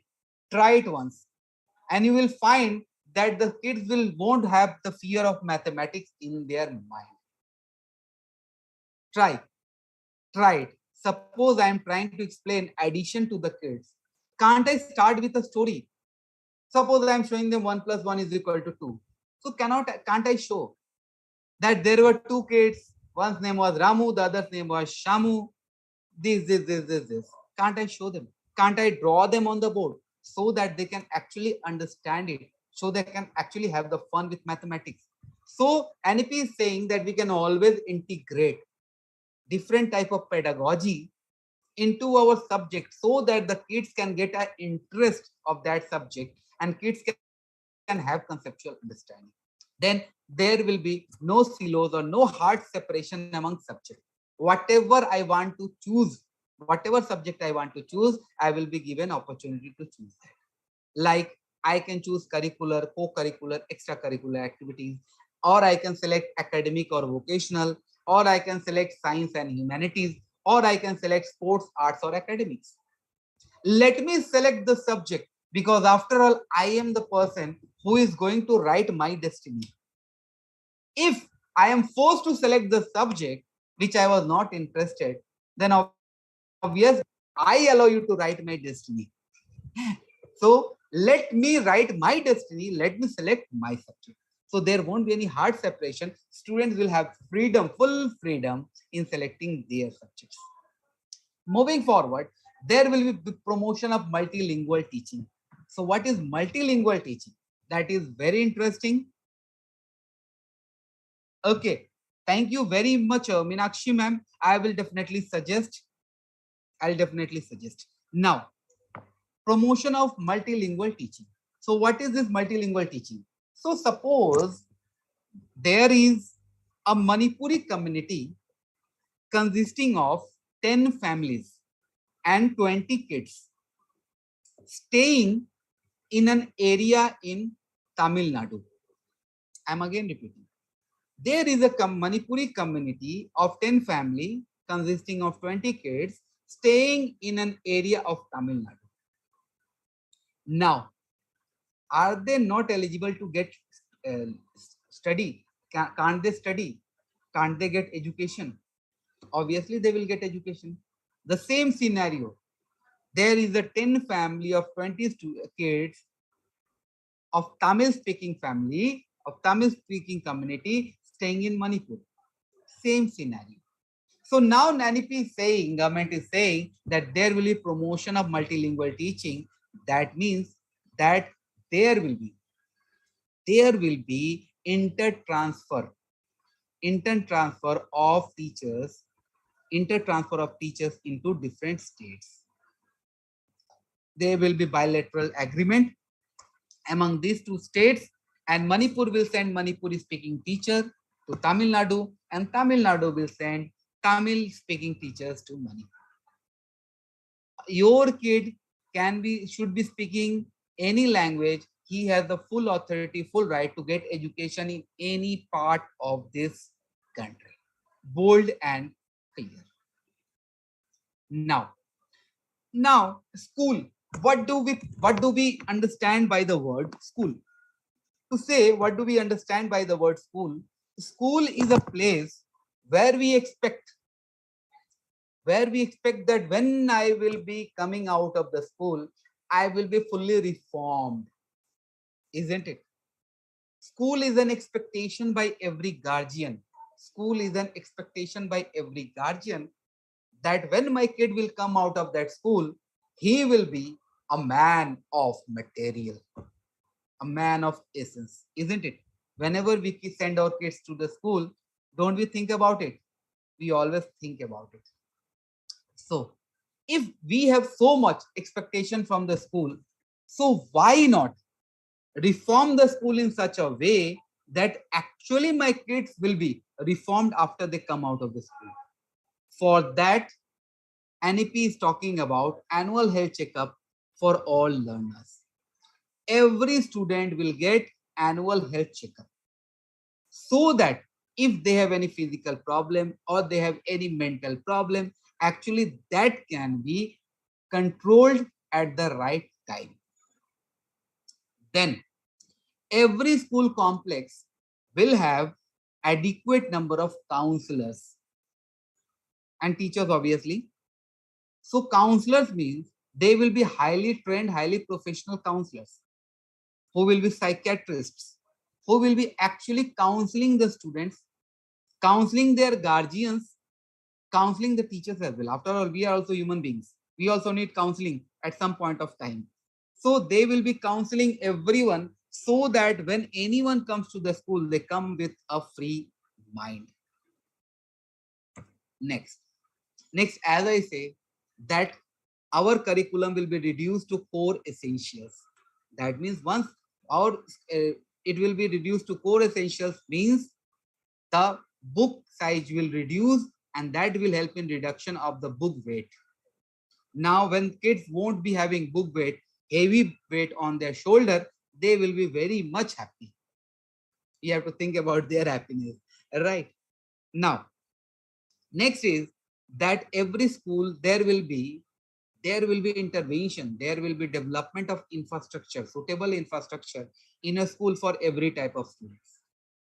If the student is normal or if that student have some physical disability, there will be resources, suitable infrastructure for every type of students in every complexes, so that everyone gets an equal opportunity to study. Next is, apart from study, apart from learning the subjects, there are some more skills which every kids need to know as a mandatory. What are those? So mandatory skills that will be taught to the learners will be health, nutrition, fitness, wellness, physical education, sports. There will also be basic training in preventing healthcare, mental health, first aid, personal and public hygiene. These will be also be a part of the curriculum, which will be taught to every student, right? So that at least there is an holistic development in the kids. I'm talking about holistic development, not only cognitive development, but holistic development. So that when the kid comes out of the school, he is holistically prepared for the next generation. And obviously, when a kid is coming to a school, in every school, there should be an inclusive culture and care. That means when he's coming to school, the school should be a place without any fear. So without any fear means that we have to prepare such infrastructure in the school, such atmosphere. We have to create such atmosphere in the school so that the students don't feel shy or scared in coming to school. They feel that, yes, I'm coming to my second home. Right? Now, moving forward. Now, what are the innovative pedagogies that is NEP focusing more on? So NEP is focusing more on experiential learning, where the kids will be learning by doing. They will be experiencing every subject. They will be having conceptual understanding. Then integrated pedagogy. As I said, that I need to integrate pedagogy in my every subject. The pedagogy can be arts, sports, storytelling, ICT, any type of pedagogy that will be introduced to you. Then the equal weightage will be given to curricular as well as co-curricular. That means if I am good in studies and you are good in sports, that doesn't mean that I am superior. Obviously, both have the potential of bringing laurels to the state. So there will be equal weightage. Then there will be there will be bagless day every 10 days in a year. Every 10 days in a year, there will be bagless day. Then to move forward, there will be use and integration of technology. That means from class 6 till class 12, the kids will be more exposed to technology, more exposed to vocational training, so that actually they are in the right age group to learn all these things. And then there will be promotion of peer tutoring. Now, this is a very interesting topic. What is peer tutoring? Peer word means that if I'm learning from my own colleague, that is peer, right? So this is also very much helpful.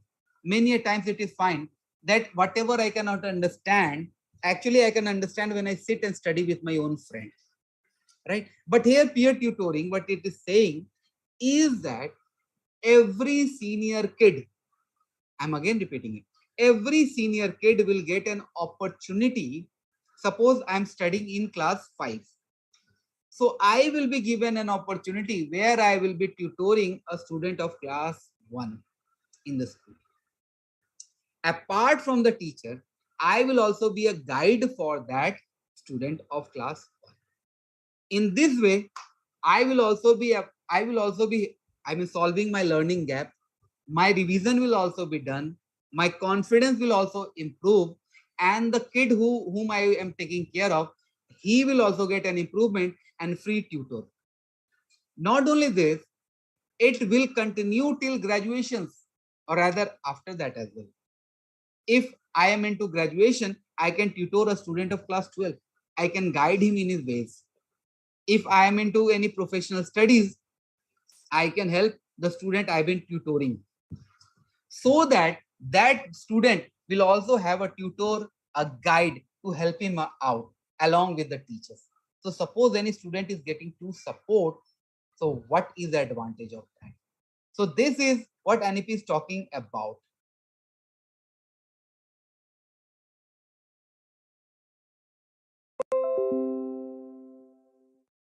So now maths is such a subject which is connected with all other subjects. Either is computers, either is aeronautics, either is science, anything, any subject we need to do, math is directly connected with it. And since it directly connected with it, I need to have a mathematical thinking. So for that, teachers will be focusing on two types of mathematics. One will be basic mathematics, second will be advanced mathematics. Suppose I am competent now in basic mathematics, now I will be moved to advanced mathematics. So that, yes ma'am, aided primary school. Robert sir, exactly. Any school, aided, non-aided, any school. Because all the structure will be the same. Obviously, the support which private school are not going to get from the government, because private school already have the support system which the government school don't have. Now, so mathematical will be two-way. One will be advanced, the other will be basic. If I'm good at basic, I can opt for advanced mathematics. If I opt for advanced mathematics, then my thinking will be connected with the problem solving, will be connected with computational thinking, where I can actually utilize my mathematical thinking. Right? Students will get an opportunity to learn contemporary subject at middle and secondary stages, like artificial intelligence, design thinking, holistic health, organic living, environmental education, global citizenship education. All these things will be taught to the students free of cost. And these are very high charging courses. So the students will get an opportunity to learn all these things free of cost. Just imagine. Get an opportunity to learn till I understand it fully. If I am bound in a time frame, I am not going to learn it. Right. So for that, I need to be given time, right, where I will be privileged enough to learn as per my ways. So for that, even examination also have been structured in that way. The entire examination will be conducted on the basis of competency, on the basis of conceptual understanding. What is the conceptual understanding among the kids will be the main focus of the examination. What is the learning outcome of the kid will be the main focus of the examination. So it will be before class 10, examination will be on three stages, one in class 3, second in class 5, and third in class 8. 10 and 12 will be there, but first in class 3, second in class 5, and third in class 8. Now, you can ask me, correlate basic math and advanced math taught in their respective classes. Exactly, sir. If I talk about basic math and advanced mathematics, basic math means that I have a knowledge of addition, subtractions. I have a knowledge of symbols, addition, subtraction, division, multiplication. If I am confident in playing with these symbols, right? If I am confident in playing with these symbols, addition, mathematics, division, and multiplication, then this is basic level. This is the basic level. Because we have seen that a student have reached class 5, still that student is unable to do basic mathematics, basic additions. So this basic mathematics will only consist of these symbols, where they will be competent, prepared to work with these symbols. Once they are comfortable in working with this symbol, then they will be moved to advanced mathematics, where they will be introduced LCM, HCF, and these type of things, so that they can understand it properly. Right, Yaktuk ma'am, Yaktuk sir, thank you very much for asking this question. So now actually the examination will be in class 3, class 5 and class 8. Now I was expecting a question, but since you didn't posted a question, I am posting a question to myself. Now the question on behalf of you all. So the question is that why the examination will be in class 3, 5 and 8? Why not in class 2, 4, 6 and 9? Right now. Now, this is the question I'm asking on your behalf to myself. Now to talk about 3, 5 and 8, just revisit the slide where I was talking about the structural change. I said that structure is now the structure will be 5 plus 3 plus 3 plus 4. Right. So now, where is the foundation stage ending? Class 2. Pre-primary 3 year, 2 years of primary. So the foundational stage is ending in class 2. So obviously, what the kid have learned in these 5 years, we have to test them. So what is the testing stage? Class 3. Right?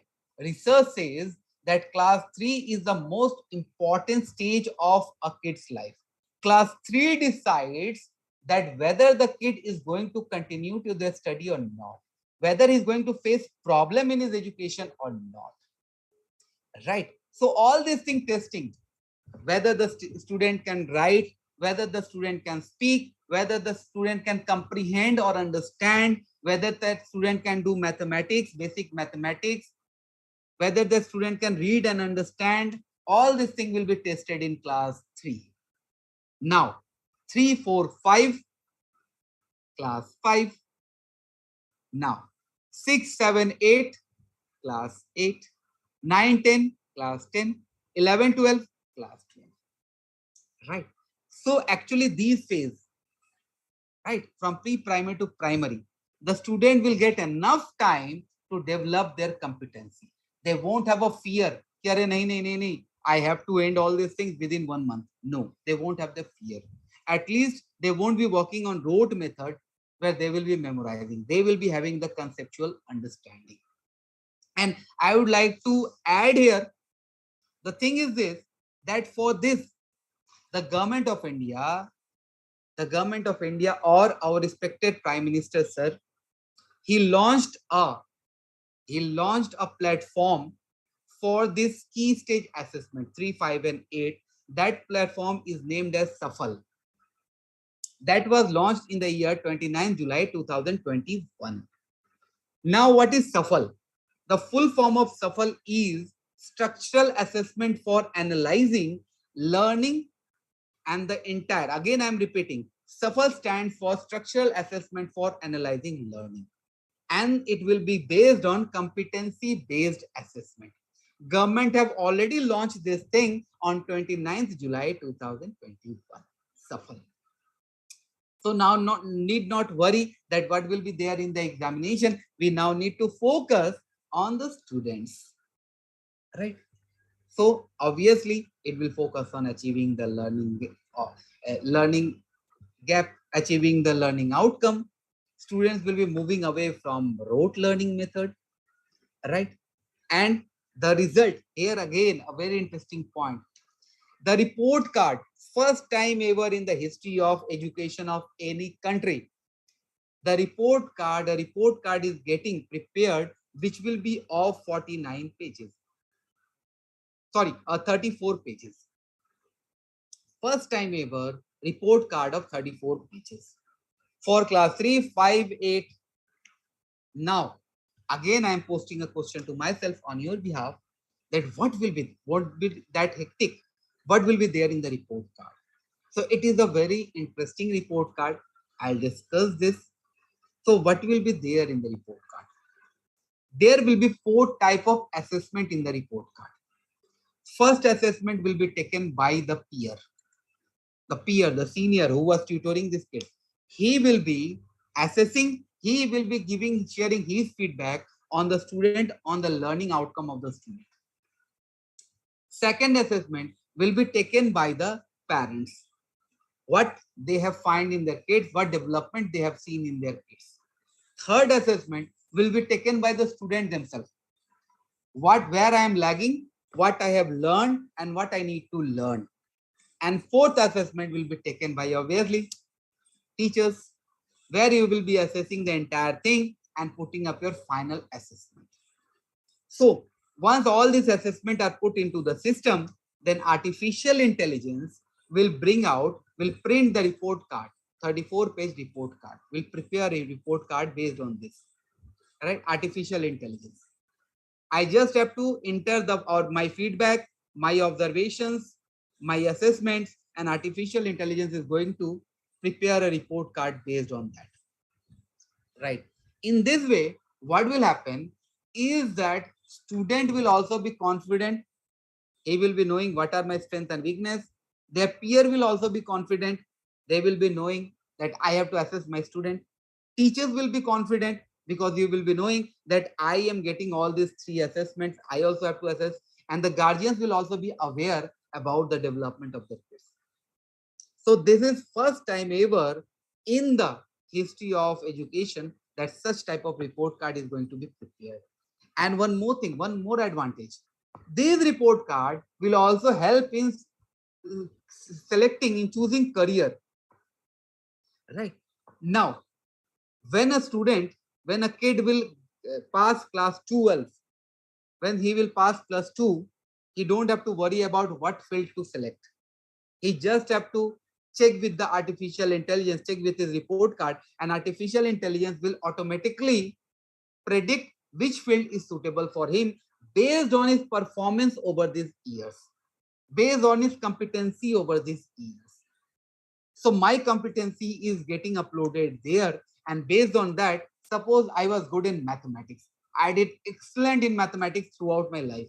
So now artificial intelligence may suggest us the field which is related to mathematics. Suppose I was excellent in sports throughout my life. So artificial intelligence is going to suggest me field related to sports. Isn't it interesting? I mean, career counseling as well, free of cost.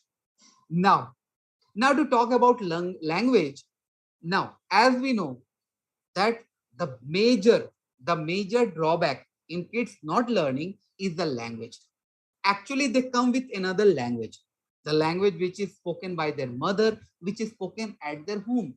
They come with this language, and then they are introduced the entire subject in a language alien to them.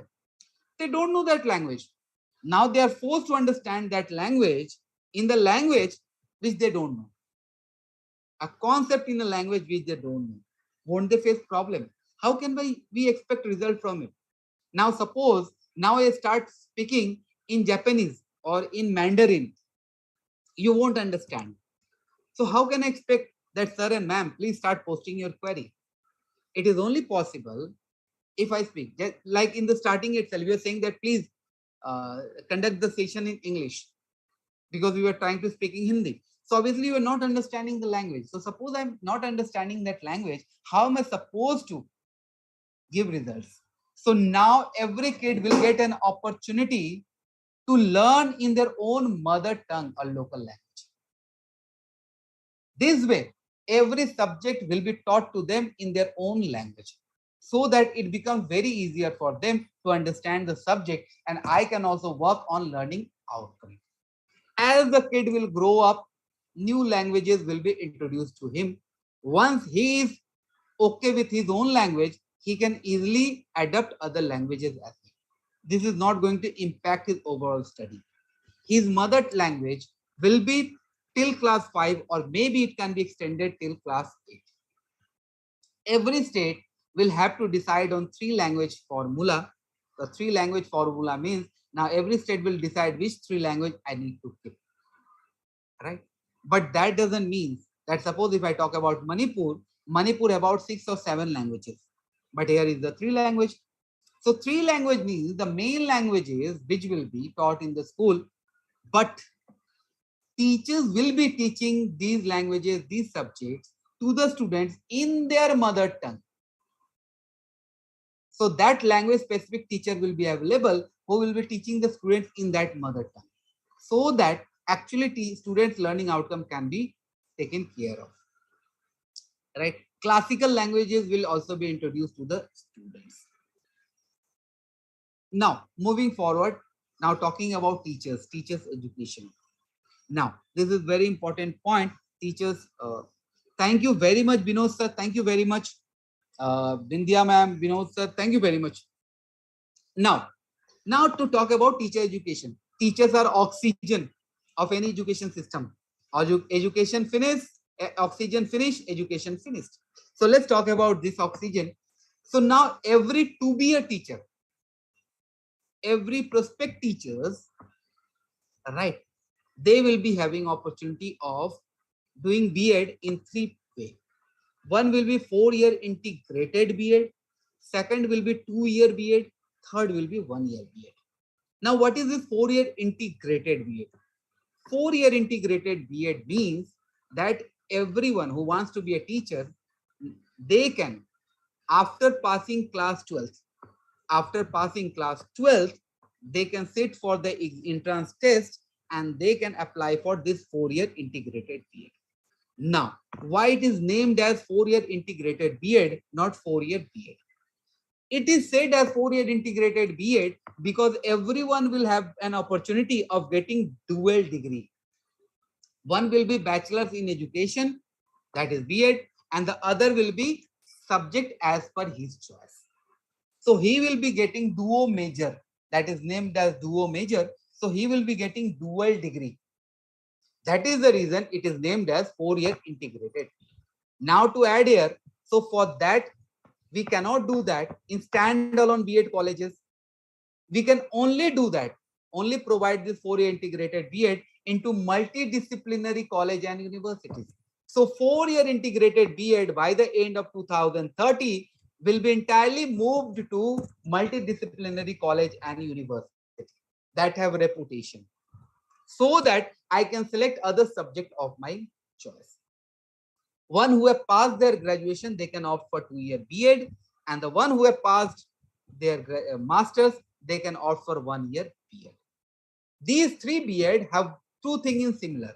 Number 1, all these 3 B.Ed will have blended learning, that option of blended learning. That means I can attend class plus I can also get the same thing via online or offline or distance learning mode.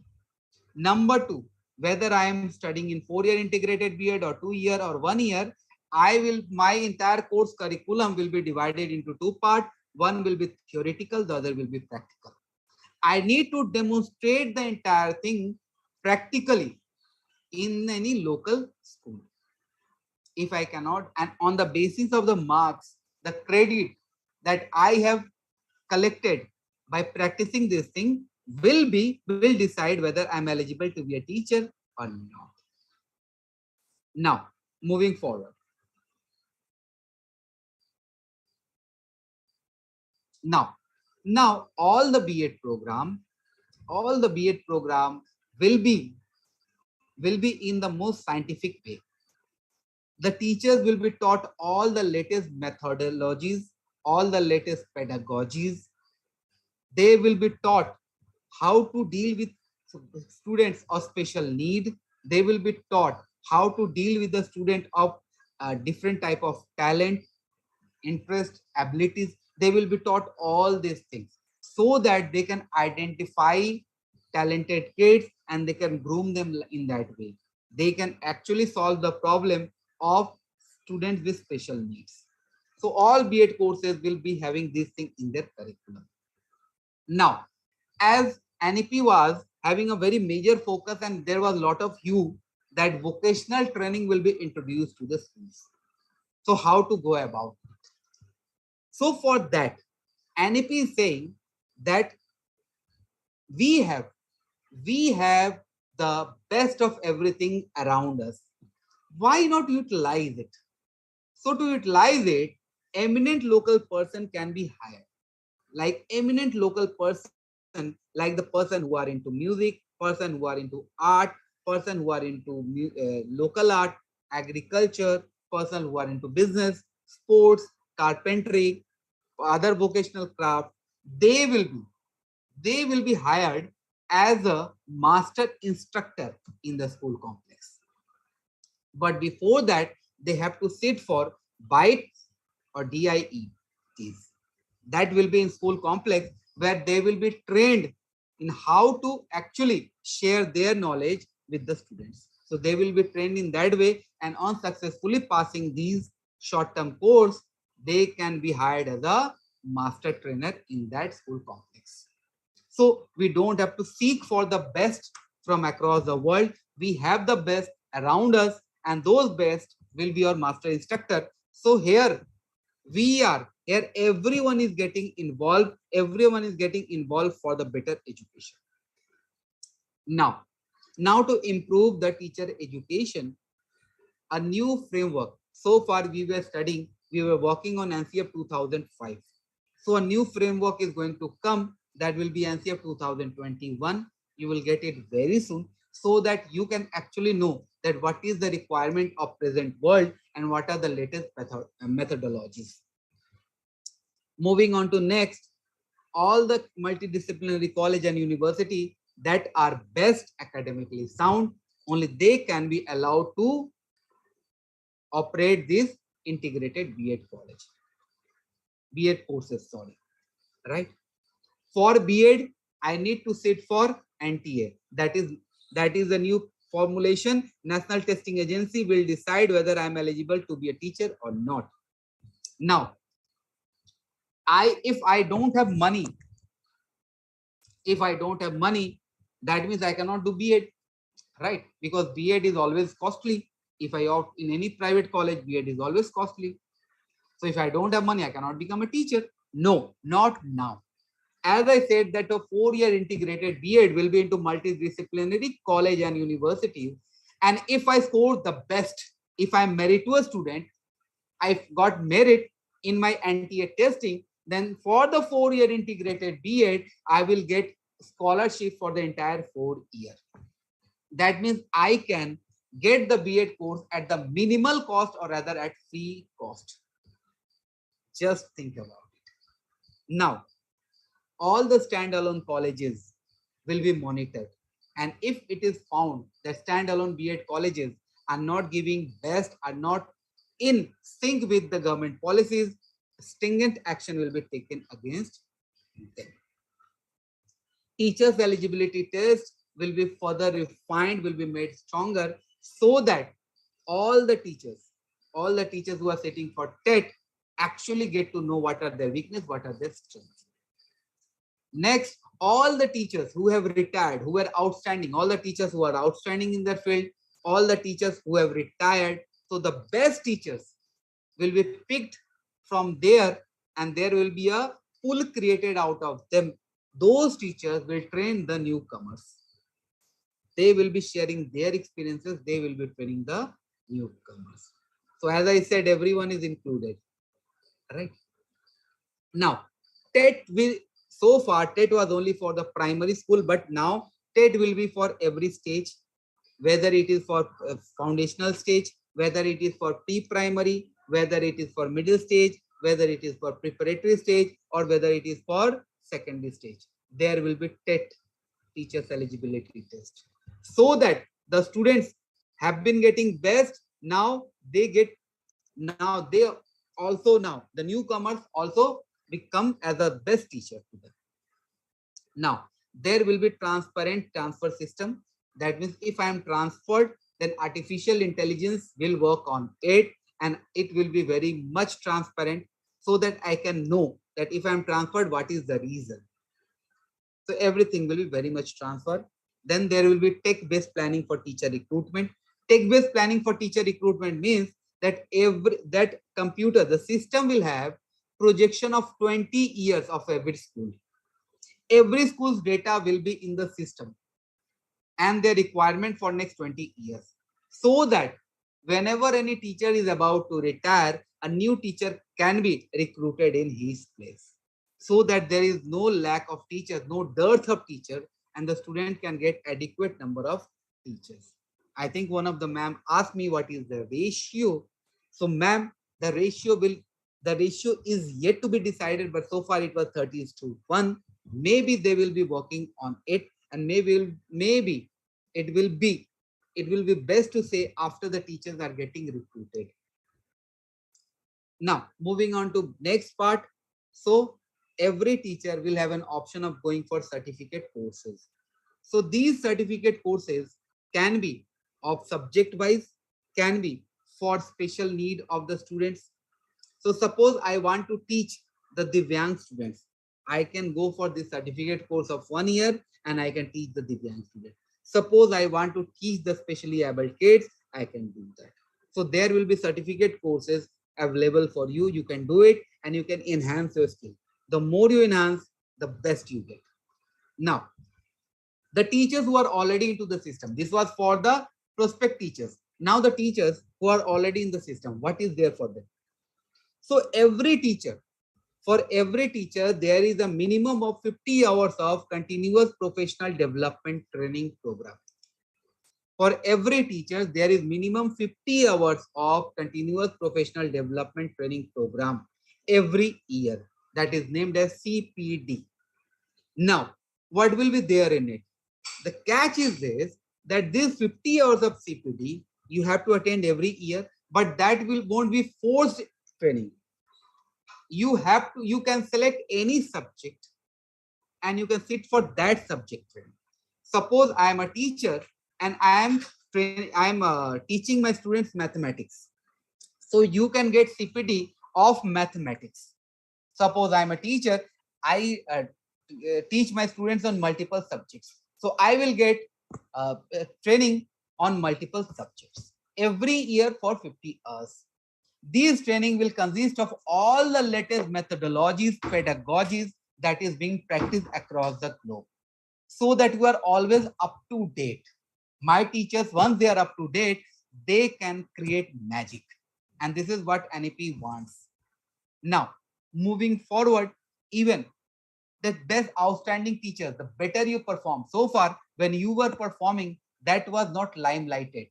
But now, if the outstanding teachers will be recognized, outstanding teachers will be rewarded, outstanding teachers will get promotions. So all these things will be given to the teachers who are best and who are trying to bring in the best result. So if you are outstanding teacher, then obviously there is a lot of things which you can get. Promotion is there, salary hike is there, rewards are there, a lot of things are there. But it is only for the outstanding teacher who dares to be an outstanding teacher. Right. Now moving on to next, as NEP is talking about everyone. So if I say that NEP is talking about everyone, that means that SEDG means socio-economic disadvantage group, to bring them into education. So there are gender identities. What are gender identities? So gender identity means females, transgenders. So now also a lot of female girl child don't get chance to get education. Transgenders never get chance to education. Now they will be included into education.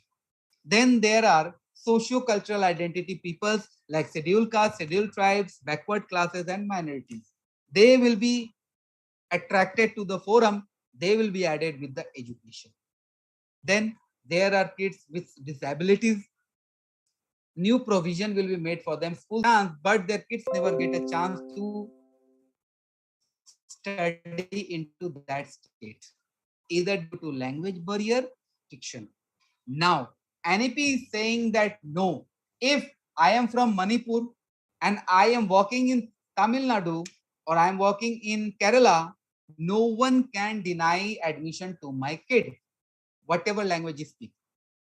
If I have my Indian identity proof, no one is going to deny admission to my kid. He has to be admitted instantly. Right? So now, wherever I am, my kid will get admission. Every kid will get an opportunity to study. Right? Now, moving forward. So far, if I talk about SEDGs, so for them, for these people, for the people who are coming from these backgrounds, that background, for them, a new fund is getting created. And out of that fund, new schools will get created so that these kids don't lack education. For the girl child, Kasturba Gandhi Balika Vidyalaya, which was limited to only few of the cities, will now be into every district of every state. It was till class 10, now it will be till class 12. It is also a residential school where the girl child can go study into that residential school, stay into that residential school and study. Right? Even for the girls, a new type of fund is getting created so that the girls' security is not compromised, the girls' education is not compromised. Right? Moving forward, so vocational education at all level. So vocational language will be introduced at all level. Vocational training will be there from class 6 onward so that the kids can actually, what our Prime Minister, respected Prime Minister sir is saying, Atmanirbhar Bharat. So how can we will be Atmanirbhar, self-reliant India? We can only be self-reliant Bharat if we know some vocational skill. So for that, every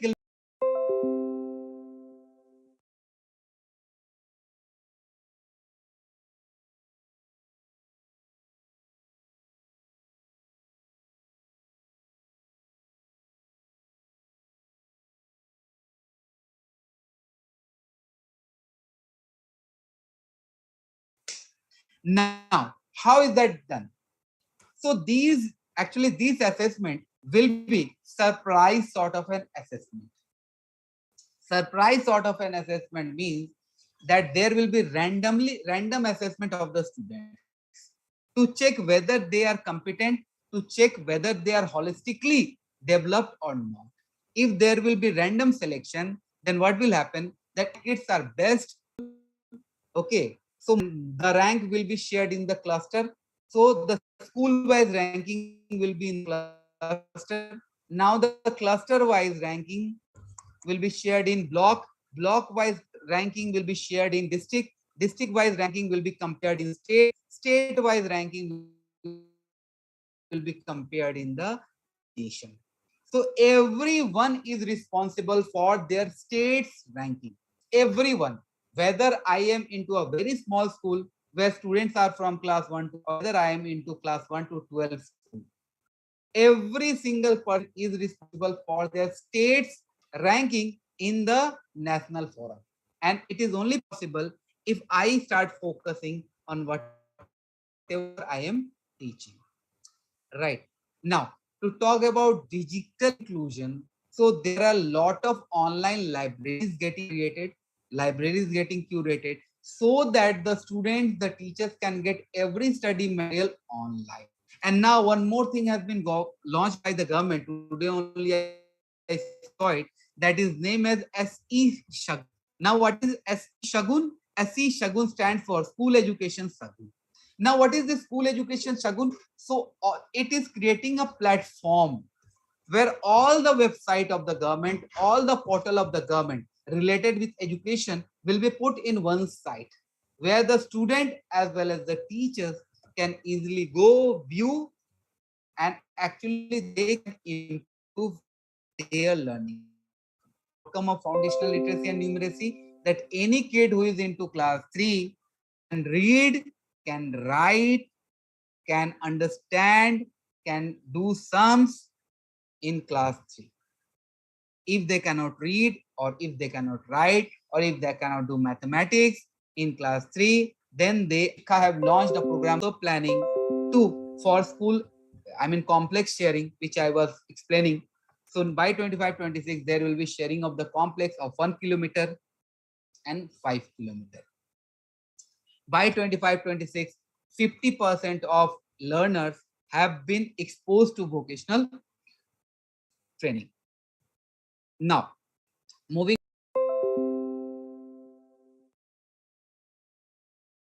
3 will be admitted to school.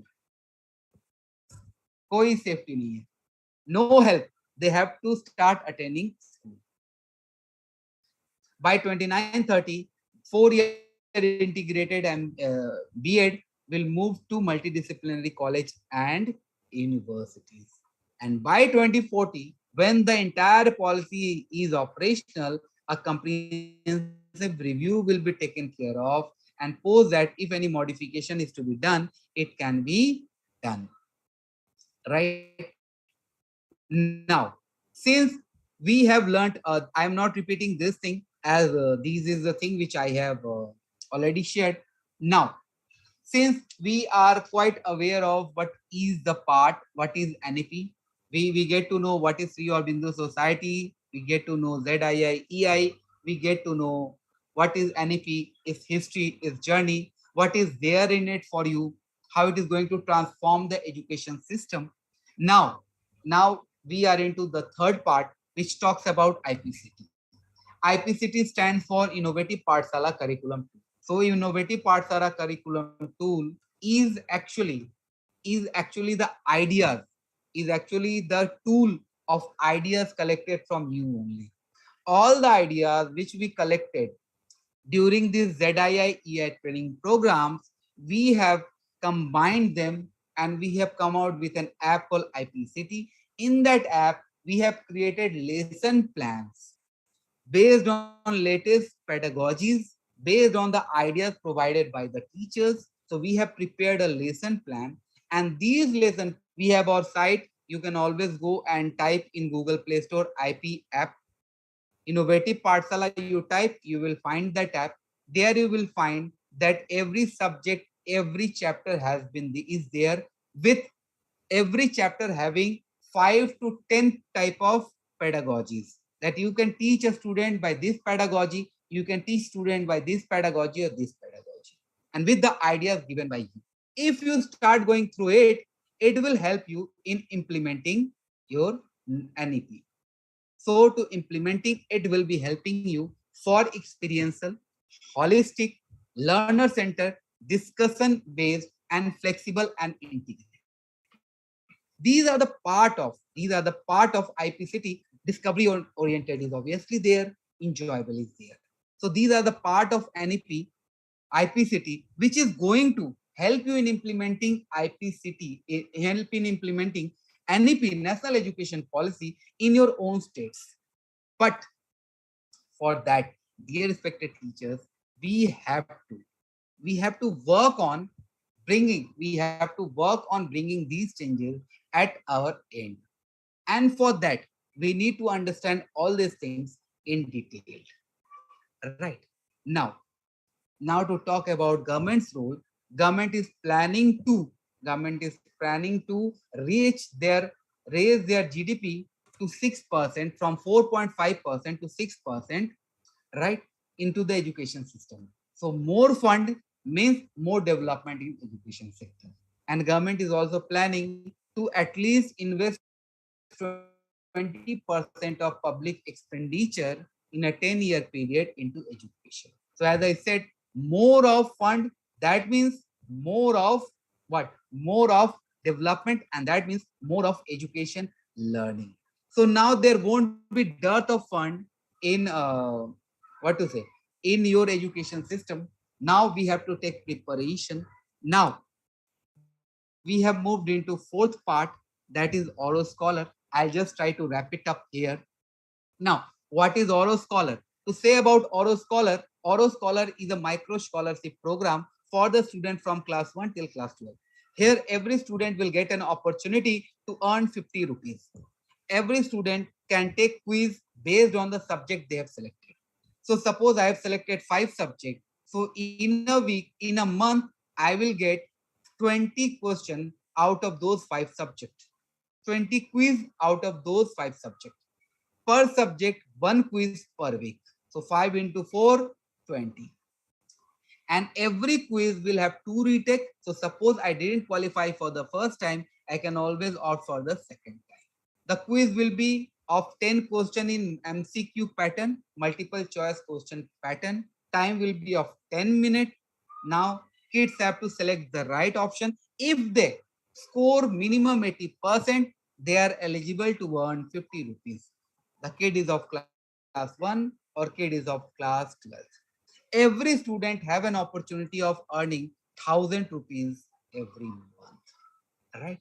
So how this scholarship is also helping a teacher. So as annual statistics report, it is said that ASER 2018, it is said that more than 50% students are unable to solve grade -1 problem. That means if I'm studying in class 5, it is probability that I won't be able to solve the question of class 4. Why this happens? Because these problems start from class 1 and the gap starts stretching, expanding and expanding. For that Auro Scholar, what Auro Scholar is doing, our quiz are based on grade -3 level. So grade -3 level means what I will get. Suppose I'm in class 5. So in the first week, I will get question from class 2, from class 3, sorry, 2. 5 - 3, 2. In second week, I will get question from class 3, third class 4, and fourth week class 5. This will continue on and on. This way, I will get revised. I will revise everything. And once I revise, once I do it, I will earn 50 rupees. So just imagine I am learning and I am earning. Now we are into the final part. The final part is project inclusion. As I said, the dear respected teachers, this is the phase where we are going to transform into a doctor. So how we are going to a doctor, a psychiatrist? Just think, we have a tool which actually help us in recognize what the problem a student is facing, a kid is facing. If we have that tool, that means we can easily tame them, right? Suppose I know I have a headache, so I know which medicine to take. Now, suppose I don't know I have a headache, how am I going to take a medicine? So for that, this project inclusion is such a beautiful program designed for the teachers where you will get to know how many type of disabilities a kid would. I'm not talking about physical disability, that are visible disability. Physical is visible, mental is not visible. So every kid have disability. Someone has attention deficit disability, someone is hyperactivity disability. These are disability. If I know it, so just imagine how beautifully we can tackle it. So for that, Sri Aurobindo Society has come out with a program for project inclusion, where what we are doing, we are actually training you how to recognize these disability and how to come out with solution for these disability. For that, you won't believe, but we are present in 9 states and we are planning to move to the entire country. So far, we have trained 9 states and 5 union territories. So far, we have trained 20,149 teachers. We are planning to reach it to 15 lakh or 20 lakh teachers, whatever size is there. So far, the teachers have done 6,600 psychometric analysis of the student. So now they know what is the problem with the students. And now once they know what is the problem with the student, they can always come out with the solution. We are also giving you training in providing the solution to these kids.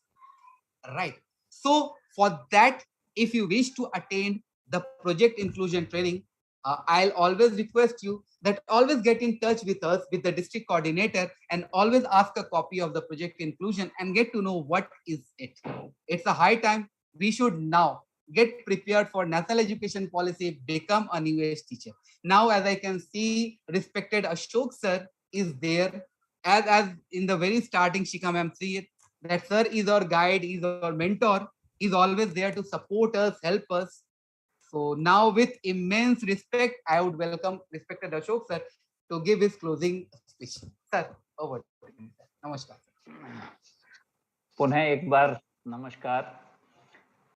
First of all तो जो हमारे trainer हैं हम करना चाहूंगा बधाई कि आज उनसे जो आज वो कार्य रूप में के पर्टिकुलर एक डिस्ट्रिक्ट के लिए तमाम टीचर्स को एनईपी के बारे में बता पाए.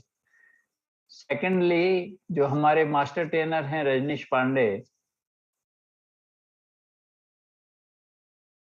जैसे प्रोग्रेस में एजुकेशन पॉलिसी है उसे हम कुछ चंद घंटों में तक पहुंचाने का प्रयास करेंगे. अब तक ही नहीं, आपके हृदय तक पहुंचाने का प्रयास करेंगे. तो हमने बहुत सिंपल एग्जाम्पल देके आपकी ही भाषा में, सरल भाषा में, बहुत सारी एक्टिविटी के साथ तो जो भी कुछ पॉलिसी विशेष फायदा भी चाहते हैं। वो प्रॉमिस आपसे ये चाहते हैं कि आप जब यहाँ जाएं तो एक ओथ के साथ जाएं, एक समर्पण के साथ जाएं, कमिटमेंट के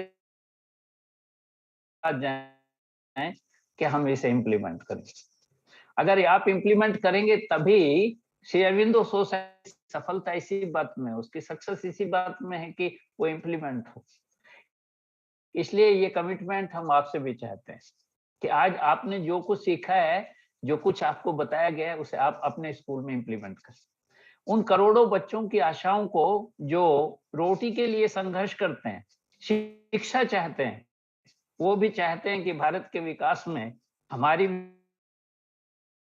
भी को हम न्याय करेंगे। मैं आपको ये विश्वास दिलाना चाहता हूं कि अगर एनईपी ठीक से भारतवर्ष में लागू हुआ तो निश्चित रूप से हम उन कर पाएंगे, लेकिन देश के साथ भी न्याय कर पाएंगे, देश को स्थान दिला पाएंगे जो उसका स्थान है।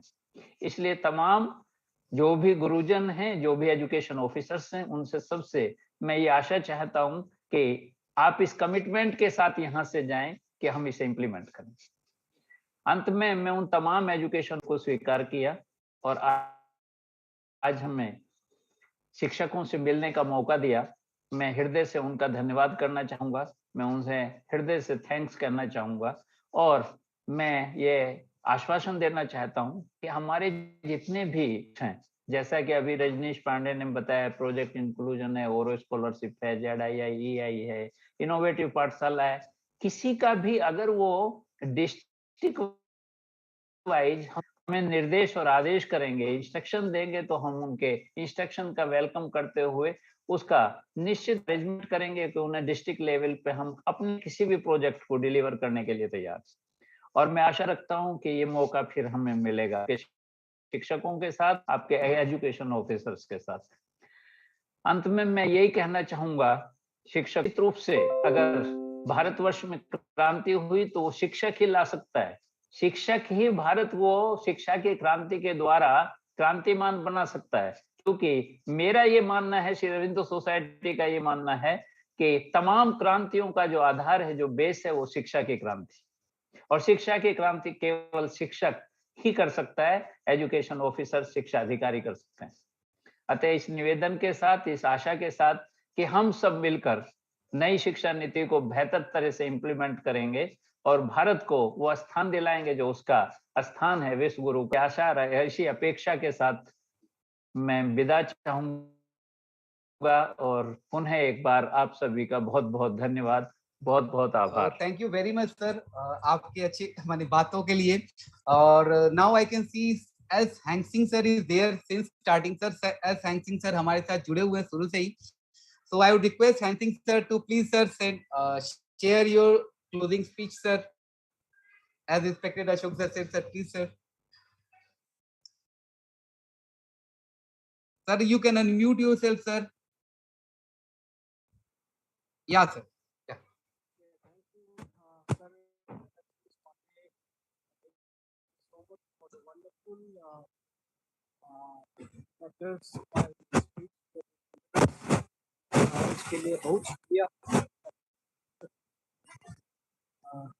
Sir, I believe that presentation, all those participants, this webinar, like in this Zoom or this YouTube, I think they would be very much benefited.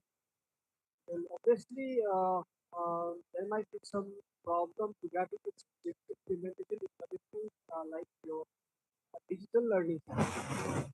Because in hilly areas of Manipur, like mobile connectivity, network connectivity, and then internet connectivity, so it's quite weak. Sometimes like it takes some days in which like even to have laptop connection also. But then I believe it will be quite a challenge.